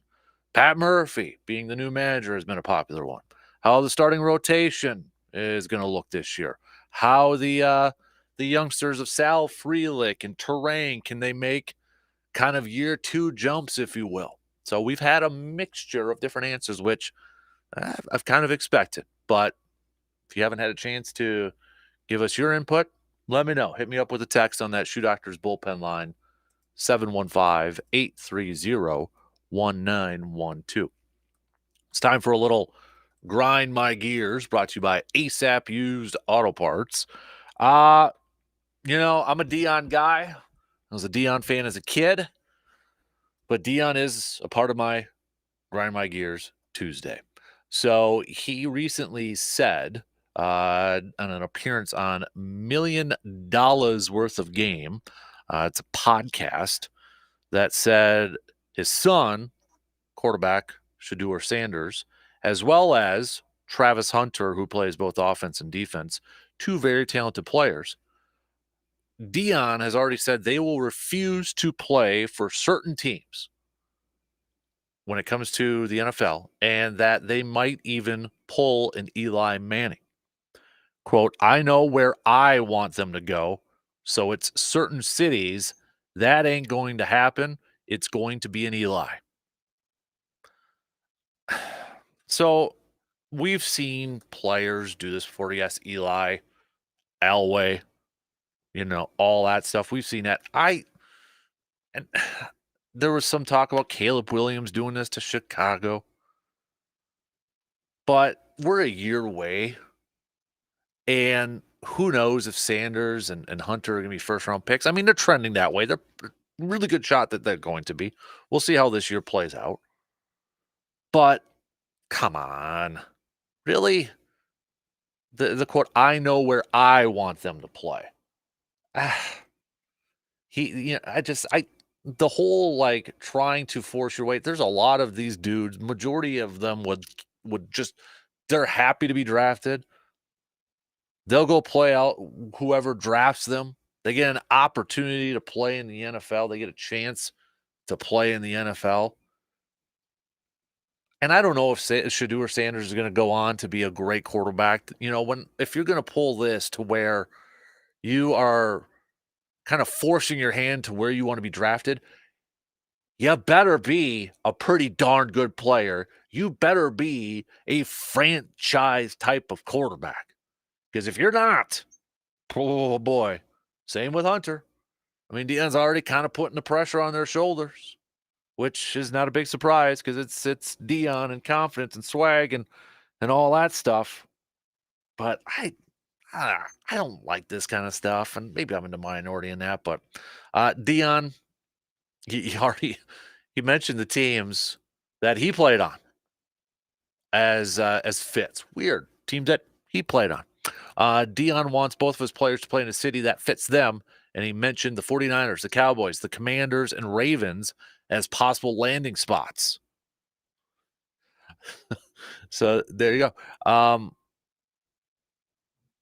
Reading a little bit here from CBS Sports. The current Colorado head coach wants to see his kids end up in the right city because he thinks landing in the right city was something that helped him. The former Florida State star was selected by the Atlanta Falcons with the 5th overall pick. Atlanta fit, and I want that fit for my kids. All of them. I want the right fit. Atlanta was the first time. Blah blah blah. Blew my mind. Real Atlanta. I never. Okay, so it just kind of goes on and talks about Atlanta. I get it, and I understand, and I agree with him too. That I think a lot of these times, these guys who get drafted, some players go into a situation that I think it kind of derails their career, or that team or that franchise doesn't put the player in the best position to succeed. I get that, and I understand that, but that's I don't know. You're a year away from doing this already. I mean, what happens if like Shador Sanders and let's say Travis Hunter don't have good years this year, and then all of a sudden they're not even first round picks? Are you still gonna go out there and try to say no, you can't draft a kid? Like Dion said, he doesn't want Shador to wind up in a cold weather city. Quote, I don't want my kid going nowhere cold next year. He grew up in Texas. He played in Jackson, played in Colorado. Season's over before it gets cold in Colorado. I'm just thinking way ahead. I don't want that for him. So you're telling me if the New England Patriots next year, let's say they don't draft a quarterback this year. Let's say the Patriots don't draft a quarterback this year. They trade their pick or whatever. And then they need a quarterback next year, and Sanders is in play. Dion doesn't want his kid playing for Robert Kraft. Doesn't want him playing for a franchise where Dion had Tom Brady help his kid, mold his kid. You're telling me you don't want him to play for the New England Patriots then? Under a pretty darn good owner in Robert Kraft? You don't want him going over there? I mean, come on. Really? That's just okay. So you're eliminating the East Coast, you're eliminating the Midwest. So pretty much you're down to okay, New Orleans. Atlanta's got Kirk Cousins for a few years now. West Coast team I don't like it. I don't like it. So that's kind of what's grinding my gears here. We're a year off from this thing, and I don't know, just it grinds my gears reading stuff like that. So a couple more messages here on the texting line, talking about the Brewers here. Oh, we've got a little bit of breaking news here. The NFL's hybrid kickoff model has passed, according to Ian Rappaport. So what we talked about yesterday with the whole landing zone, where it's from the 20 to the goal line. You got setup zones. You got all this different stuff. It is now passed. This is beneficial for a team like Green Bay because they have Keyshawn Nixon. You know, he's gotten a couple All-Pros last year. There wasn't a ton of statistics when it comes to returners to really give them, you know, big-time All-Pros. Not like he had multiple kick returns for touchdowns, but he had a lot of yards. But this is going to set up potentially, and this is what the NFL is hoping, for more kick returns for touchdowns. So guys like Keyshawn Nixon, heck, maybe even Cordero Patterson, they're going to be set up for success. And I think now moving forward, probably more so for next year, but if there's a guy that's a free agent that is a really good returner, I got to imagine their payday has just gotten a little bit higher. So Keyshawn Nixon locked up for the next couple years. This is a guy, and I think the Packers are going to be excited about this. I think Rich Bisaccia is going to be excited about this. I know Keyshawn Nixon is going to be insanely excited about this. So, just as a reminder, if you're not quite sure what this proposal is, I won't go through everything, but you can look it up. It's all also on operate. I'm reading it right off of operations.nfl.com. Here's a few of the notes. All kicking team players, other than the kicker, will line up 1 foot on the receiving team's 40-yard line. The kicker cannot cross the 50-yard line until the ball touches the ground or player in a landing zone or an end zone. The 10 kicking team players cannot move until the ball hits the ground or a player in the landing zone or in the end zone. So the coverage team can't move until the ball hits the ground or the player catches it. So think about that. Guy catches it at the 10. He ain't going to have any defenders at him and within the 10, 15, 20 yards almost potentially. The receiving team will line up as follows. You got the setup zone, a 5-yard area from the 35 to the 30-yard line, where at least 9 receiving team players must line up. At least 7 players with a foot on the 35-yard line. You can have 2 return players at the back there. Players not on the restraining line must be lined up in a setup zone outside the hash marks. All players in the setup zone cannot move until the kick has hit the ground or a player in the landing zone or in the end zone. So essentially, as soon as that ball's kicked, everybody's kind of just waiting, except for you can't move until the only person that really can move is the returner trying to catch the ball or field the ball. Everybody's kind of frozen. As we mentioned, a maximum of 2 returners may line up in the landing zone and can move at any time prior to or during the kick. Here's your landing zone. Landing zone is the area between the receiving team's goal line and its 20-yard line, so the red zone. Any kick that hits short of the landing zone is treated like a kickoff out of bounds, and the ball is spotted at the 40-yard line. The play would be blown dead as soon as the kick lands short of the landing zone. Any kick that hits in the landing zone must be returned. So that ball lands from the goal line to the 20. Returner catches it, got to return it. Any kick that hits in the landing zone and then goes into the end zone must be returned or downed by the receiving team. If it's downed, the touchback then is at the 20. If the kick hits in the end zone, stays in bounds, you either have to return it or downed. And if it's downed, touchback is at the 35, 15-yard difference. And then any kick that goes out of the back of the end zone, 35-yard line, touchback at the 35. So, yeah, there's a lot to digest with that NFL kickoff rule. There's a lot. It's probably going to be a little confusing.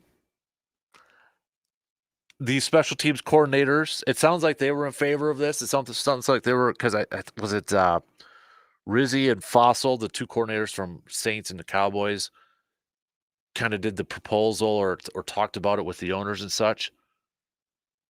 So, I mean, this puts if you've watched like XFL, it's a lot of similarities with that, especially with the players like frozen, kickoff and the guys can't move in that. So it's going to look very different. It's going to take a lot of coaching from the coordinators. It's going to take a lot of, these special teams players now too. I think there's a little bit of strategy involved, like who you're going to put out there. You can't just throw somebody out there. It's got to be somebody that completely understands what's going on here. And I think there's going to be an adjustment period. And I think if you go to training camp practices, you may see some more time dedicated to working on this kickoff rule. And no more surprise onsides too, it sounds like. teams have to declare it going into the fourth quarter. So, yeah, there's a lot. There is a lot going on here.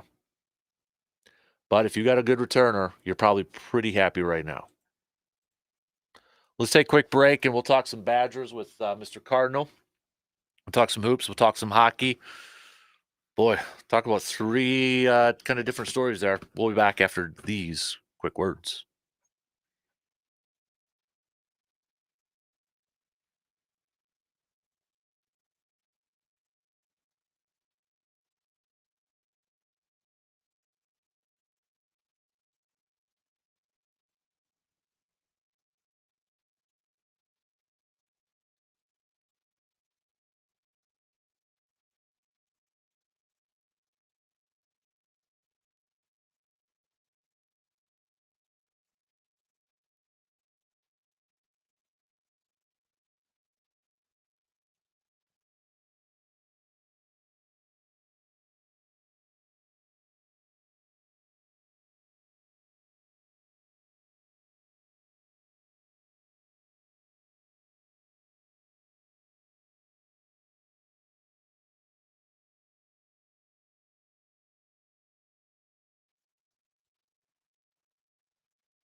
When our communities are in need, we get the chance to stand up and do something about it. We get to serve in our own region and help the people we call neighbors. From the lakeshores of Ohio, Michigan, Wisconsin, and Minnesota, The fertile fields of Indiana, Illinois, and Iowa, to the wide open plains of North and South Dakota. we are here for our hometowns.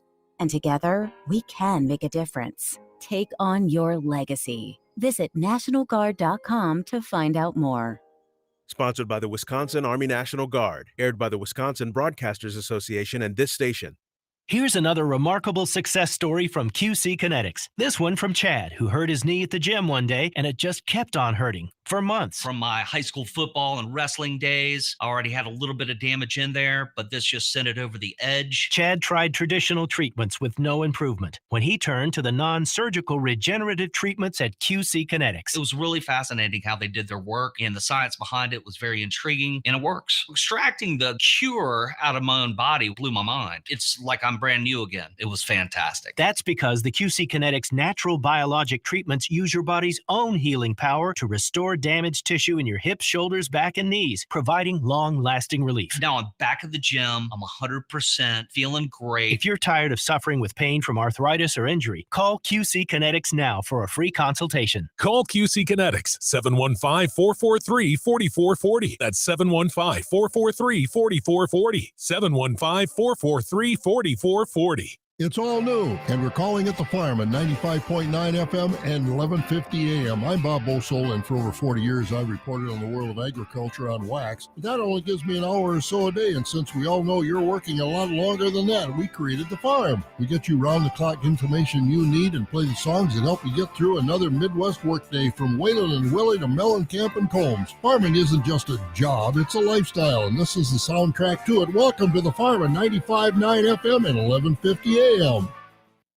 Want the latest insight and analysis on your favorite green and gold football team? Check out the Green and Gold Chalk Talk video series hosted by Dan Kasper with new episodes each week on YouTube.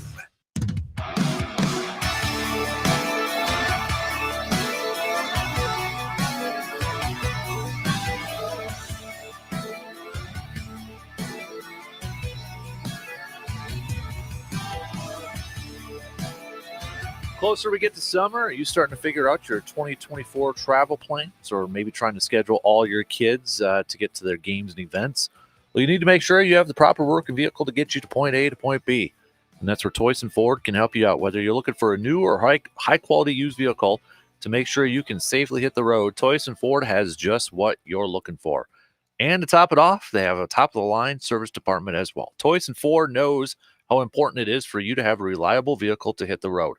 They want to help you find that vehicle. So give them a visit today and visit toysonford.com. Lots to catch up on in the Badger world here. RJ Cardinal, our Badger analyst, joining us here this morning. So RJ, first things first, man.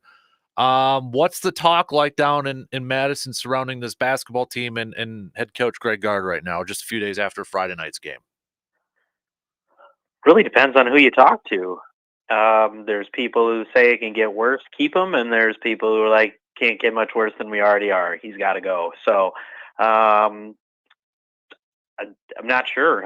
If you watched the full game, you saw there were adjustments made, and Wisconsin just dug themselves too big of a hole early. If you also watched the game, James Madison played against Duke. Everything they were doing defensively got called against the Blue Devils instead of just letting them play on against Wisconsin. So they were allowed to dictate the game against Wisconsin. That's the game you play. So it took a little while for the Badgers to adjust to that. But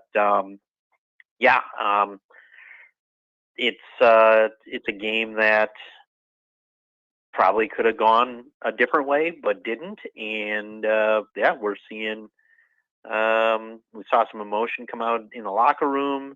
We have some people who are non-committal on where they're going, whether it's pro, transfer portal, or staying.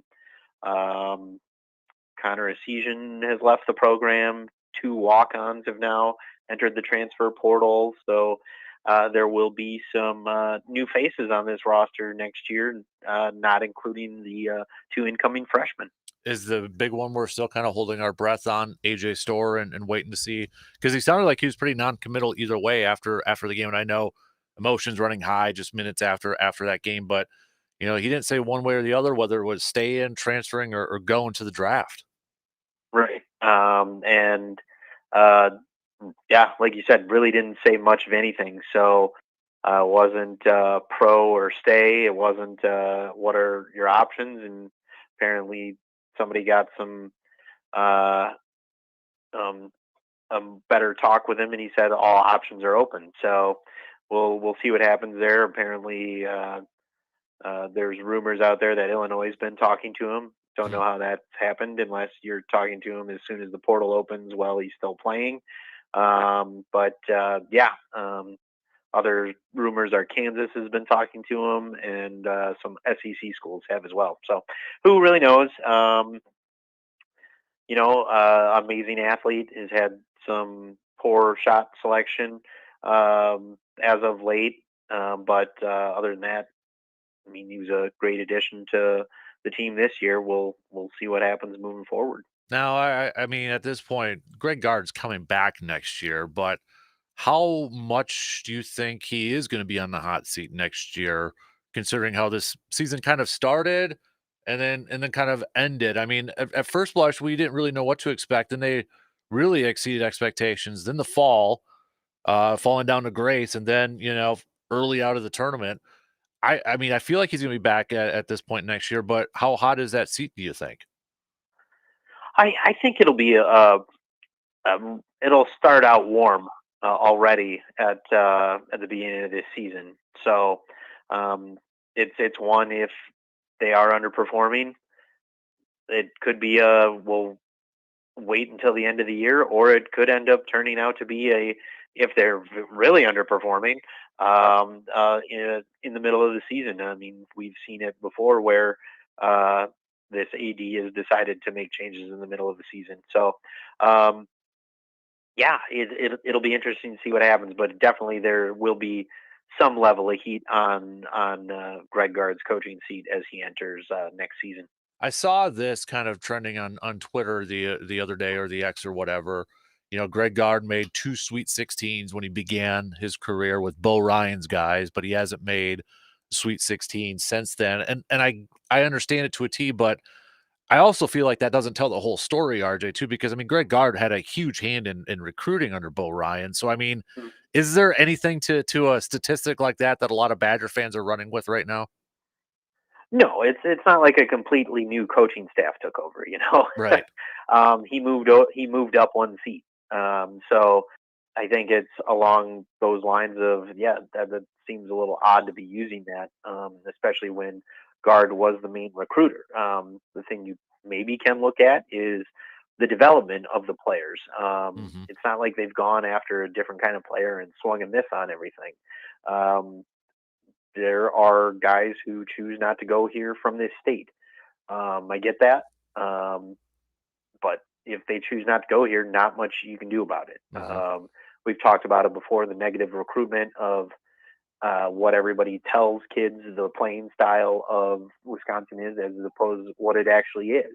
But you cannot use he had Bo's guys, because Bo's guys were also his guys. When you're on the coaching staff and you're the lead recruiter for a majority of them, those are your guys as well. If there was a dream candidate or a number one candidate to replace him, do you think it's TJ Otzelberger from Iowa State to replace Tony Bennett as that number one option for a lot of Badger fans? I think so. He's born here. He has a pipeline to Iowa State right now, which has a greater acceptance rate than any WEAC school. So, I mean, no dig on any WEAC school, but I mean, that's pretty open doors. That's like being ASU of the North, So it's a little bit of different academic standards, and I'm not saying that. I had somebody tell me the other day that you can't use that excuse. Well, you absolutely can. I mean, I was involved with it for 5 years. If you think a guy's a transcending player that you need to go to bat for and go to the admissions board to be like, hey, give us a little help on this kid, you can't be doing that every time you see a player. At some point, it becomes they get tired of doing favors for you. So it absolutely is an excuse you can use. And some of these kids, like I said, they get told Wisconsin's going to run this style of offense. Just look at all their scores. I mean, best offense in a decade happened this year, and you saw them scoring at one of the more efficient offensive teams in the country for a good majority of the season. So, I mean, it's still what kids look at and hear from the people who are recruiting against Wisconsin. And I think that plays a lot into it than kids actually paying attention to that. And probably what their AAU coaches are saying is their agents getting money off of them as well, which is now a thing. Well, it always has been a thing with the AAU coaches. Yeah, and apparently there's rumors floating out there that AAU coaches don't like Greg Gard either. So a lot of things going against him in terms of recruiting, and especially recruiting in the state. Right. If you kind of mentioned it there, and I think this is probably going to be your answer, but if you had to take away one positive thing from this season to build upon, is it that offense? Is it Kirk Penny coming in and helping it, teach this new style of offense? Is that something that they can continue to grow on? Is that the positive from this year? Yeah, I think so. I mean, we saw a more efficient offense. We saw a team who at times could just go, and people, oh, this isn't a Wisconsin we're used to seeing. I mean, it happened 7 years ago when they were going on back Final Four runs. It's like, no, we can see this. It's just, like I said, it's the negative recruiting that gets into things. But they are moving away from the swing, and this year was that first year of it being implemented. So it'll be interesting to see where we go. As like you said, as of now, Greg Gard's still your head coach. How much further this system can be implemented. So yeah, looking forward to it, seeing what happens in the transfer portal here. I mean, you have two guys coming in, one senior that graduated. You have in Wall, a season hit the portal, and then Hurdle and another kid I saw yesterday, and I can't remember his name at all. Two walk-ons entered the transfer portal. So that's two more roster spots you got to fill, and that's before we hear anything else from anybody else. So, yeah, we'll see where we go moving forward. But I think offensively, you had to have liked what you saw for this season. Moving on to hockey here, RJ. So just a bit short for the women's hockey team, literally almost like a goal, 2 goals away from winning their 8th national championship. But again, I mean, this is a program that's, they've got such high expectations and goals. And I mean, and they probably got to be really disappointed they didn't get the job done. And I don't know if they would call it a successful season, but I mean, for crying out loud, I mean, that close to potentially getting an 8th national championship. Another good season for Mark Johnson and his team over there. It seemed like after that first period in the Ohio State game, in the championship game there, that the roles kind of flipped, and Wisconsin was playing on their heels in the second and third period, and that's how that kind of goal got allowed. But in that first period, they were doing some peppering of Ohio State's goaltender, and not sure what happened the rest of the game, but yeah, ultimately, just like last year, I think it was in the championship game. I think last year was 1-0 Wisconsin won. There was definitely one goal, but yeah, that when you have two teams at the level Ohio State is and Wisconsin are at, yes, it was 1-0 last year too, and it was just one of those goals that got through, and you didn't have the offense to back that up and get back within or tie it up and be as aggressive you could to take the lead. So, yeah, you can't be disappointed in that. I mean, you can, but when you're constantly and consistently making the women's Frozen Four, that's nothing to shake a stick at. And on the men's side, they found out where they're at in the NCAA tournament. They're a 2 seed in their region, going up against the defending champions this Friday. How do you think it sets up for the Badgers in terms of where they got seeded for potentially making a deep run in this thing? Well, because your inability to beat Ohio State down to the end of the year, you dropped from the number 1-2 seed to the last 2 seed, and maybe even a 3 seed technically, I think, because I mean, the way the rankings ended, Quinnipiac was number 7 in the country. You were number 9. So it's one of those, you put yourself into a tough situation to even get out of Friday. And if you happen to pull that off, more likely than not, you're going up against the number 1 team in the country in Boston College, unless Michigan Tech can pull up a huge upset. You'd be going up against Boston College, who for more than half the year was getting all 50 first place votes in the college hockey rankings. So, it's setting up pretty tough to even make Sunday. And you had nothing but yourself to blame for that, for some reason, your inability to beat Ohio State. Yeah. So, I mean, still, obviously they're still playing this year, but this season for this Badger men's team, I know we've talked about it off and on and what Coach Hastings has done with this group, man. I mean, can you think of another time where a team like this just by far exceeded such high expectations or even thoughts at the beginning of the season like this Badger men's hockey team has done? I was judging from where they were to maybe, the Miracle Mets. Yeah. I mean, it's one of those, like, there were literally no expectations going into here. And then that first weekend where, you sweep a first-year college hockey team, or second year, I forget what Augustana was. But then you win 6 straight games against ranked opponents, with a sweep of number 1 Minnesota, followed by who'd you be first? Was it Michigan Tech? Northern Michigan? I'm trying to remember now, that early in the season. But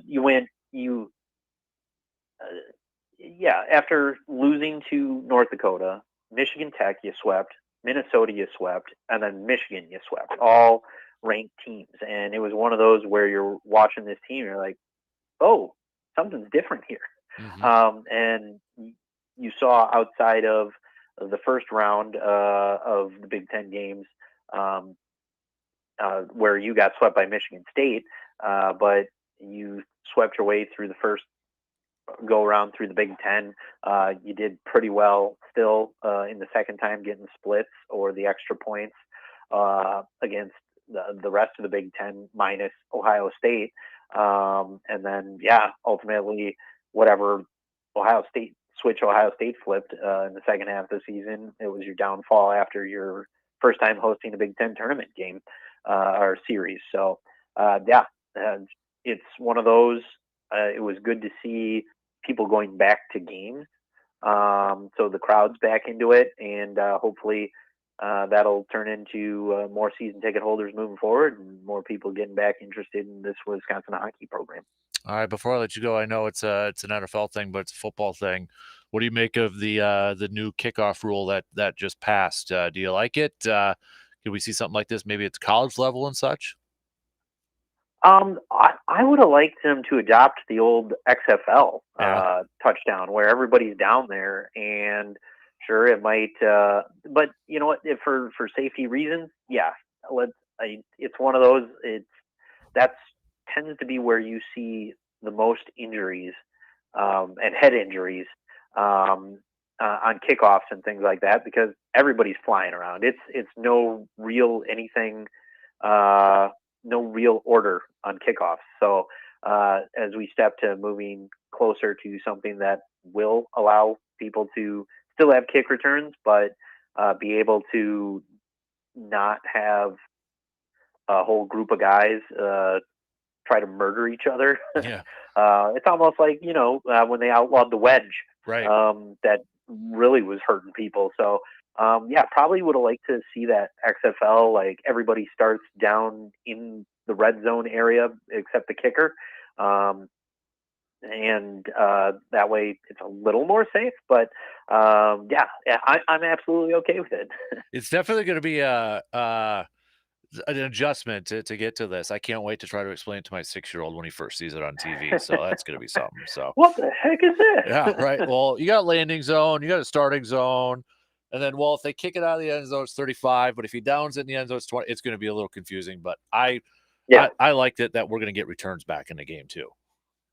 Oh yeah, absolutely. And I mean it's still the most exciting part about it too when you can have that happen. But yeah, it's closer to what it was. And I'm not. I guess I didn't really see where then the receiving teams line up because like they made a big ado the 35, lining up on the receiving team's 40, but like that's really what people focused on. I'm like, okay, so what's the receiving? Where do they line up at? Are they on the 35 then? I got it right here. So all kicking team players other than the kicker will be 1 foot on the receiving team's 40. And then the receiving team will line up as follows: the setup zone, a 5-yard area from the 35 to the 30-yard line, where at least 9 receiving team players must line up. At least 7 players with at least 7 players with a foot on the 35-yard line. Players not on the restraining line must be lined up in the setup zone. You can have at least 2 returners back there too. So yeah, it's going to be kind of confusing there for a little bit, but yeah.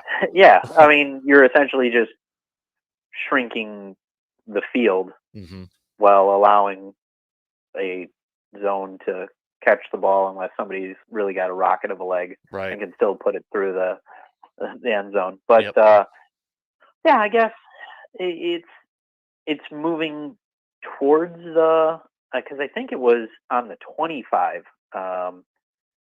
with the XFL if I'm not mistaken. But you know, like I said, you're moving more towards a safer kickoff while having kickoffs become a thing again.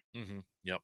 He's RJ Cardinal, our Badger analyst, dude. We appreciate the time as always. Enjoy the rest of your week, and hey, maybe we'll talk about some Badger hockey, men's hockey success after this weekend, or maybe some women's basketball success. NIT down Sweet from 16, 19 and outscored Southern Indiana 25-7 in the fourth quarter to win and advance to host a game against Illinois State on when is it? Thursday? I thought it was Thursday. Yeah, but so that's cool. Sweet 16, man. Yeah, absolutely. Yeah. So Super 16 is that okay? Super 16. My bad. Yeah. All right. Hey, we appreciate it, buddy, and we'll catch up again soon. Okay, sir. Absolutely. Sounds good. We'll talk to you then. You got it. RJ Cardinal joining us here this morning. We're going to take a quick break, and we got some picks and predicts brought to you by the Elbow Room coming up if this computer wants me to. Come on.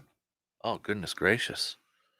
Technical difficulty. There we go. All right, quick break, and we'll wrap up things this morning after these quick words.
Are you looking to get your name out in the public eye more? Do you need some apparel, drinkware, or signage done?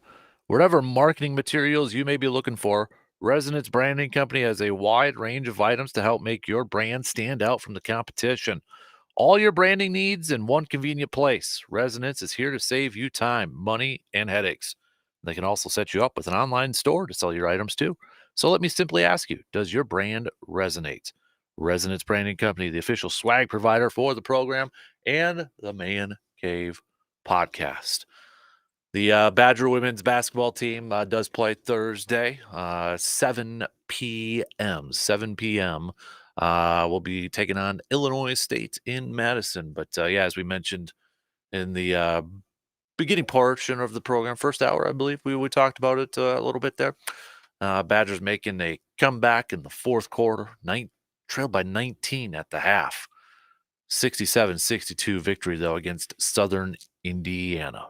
Wisconsin made 7 of 9 field goals in the fourth quarter, posting the third largest comeback in program history and advancing to the Super 16. All right, let's do some picks and predicts. Brought to you by the Elbow Room in Eau Claire. Looking for somewhere maybe to catch the games at the back end of this weekend, starting Thursday and such. Head on over to the Elbow Room in Eau Claire, located right next to the Banbury Players. Have yourself a cold, cool Man Cave Lights, or if you're looking for the go-to place to check out some of the races as well, and you want to make some picks with the races, you can head on over to the Banbury, or excuse me, the Elbow Room, located right next to the Banbury Place. We got some good games on the hoops docket, especially with the Bucks playing tonight. Golden State at Miami. Give me Golden State in that one. I'm going to ride with the Warriors. We got OKC at New Orleans. I'm going to go with OKC. Dallas at Sacramento. This one. So yeah, I thought Sacramento was just a 1.5 point favorite. Both teams tied there, 42-29. I think I'm going to go Dallas though. I'm going to roll with Dallas on that one. Then we've got the Lakers taking on the Milwaukee Bucks. So this line has gotten quite a bit bigger than what it first opened.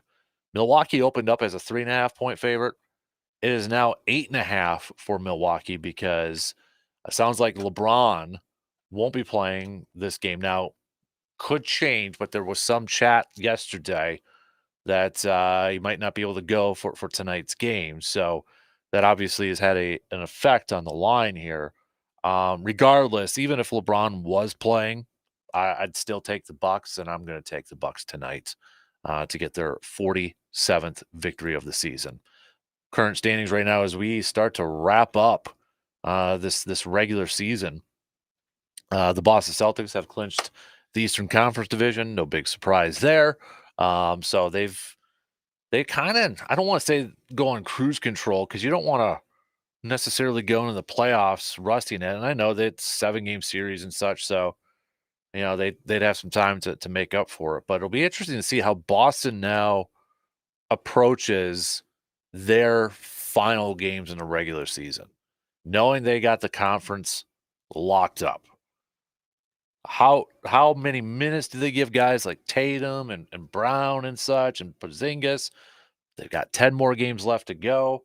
I mean, I would imagine, a few minutes here and there, but I can't imagine Tatum getting like 30, 35 minutes for these final 10 games when really there's not a whole lot to play for. You want to ride momentum, definitely, but this will be kind of interesting to see how Boston plays this out. Milwaukee's still holding on to the second seed. They're 2.5 up on Cleveland in the Eastern Conference standings right now. On the Western side, Minnesota 1.5 back from the first place Denver Nuggets. Oklahoma City's in that 2 spot, just 1 game back. Then you got that next group there with New Orleans, LA, Sacramento, and it's tight though. It's really tight at this point because you got Dallas, who's a 7th seed, but they got the same record as Sacramento. That's why tonight's game between those two could flip-flop them from being in a play-in to not being in a play-in. You got Phoenix, that's a half game from them too. Lakers are currently in the 9th seed. Golden State holding on for their dear life right now. They're just a half game up on Houston for that final spot for that 10th seed in the Western Conference. So we got a lot of action still to be determined here in the Western Conference. I think for the Eastern Conference, I mean, you got Miami's at that 7th seed. They're a game out of the 6th spot currently held by Indiana. Philadelphia, I mean, man, you kind of feel bad for them with Joel Embiid, but they've plummeted. They're now an 8 seed. But that's the thing. If they get Joel Embiid back and they're in a play-in, I don't know if like Boston or Milwaukee would want to play Philadelphia in their first round if they get Joel Embiid back. That could be kind of a dangerous team to go up against. Just saying. Because they're completely different with Joel Embiid on there. Kind of almost hope Philadelphia gets like the 9th or 10th seed, wins their play-in, and then they got to face Boston in the first round. Kind of hope that plays out so Milwaukee avoids playing Philadelphia in the first round. All right, I think we covered a lot, pretty much everything. We talked a lot of Badgers hockey, men's and women's basketball, men's and women's. We talked some Packers. Matt LaFleur chatted a little bit this morning. Goody chatted yesterday. NFL adopting the new kickoff rule. Talked a lot of Brewers as we are just 2 days away from opening day. Garrett Mitchell's going to miss the first month at least with a broken hand. Opens up a roster spot. Who's going to take that? We should find out here soon how that opening day roster is going to look like. So, but reminder, we will be at Hy-Vee on Thursday for our opening day get-together. Be over there starting around 11:30. So if you got, if you're looking for some lunch plans, stop on by. Maybe you got the day off or whatever. Just stop on by, hang out with us, and take in some baseball. Hopefully the weather holds off in New York so they can get that game in on time too. So, but opening day just 2 days away here. I know they already got a couple games in with the Dodgers and Padres and such, but Milwaukee-wise, that's what we're talking about, right? So that's going to do it for us. DP and the Danettes, they're up next. Have yourself a good rest of your day. Let's do it again tomorrow morning, all right? 6 a.m., shortly after 6 a.m. Talk to you then.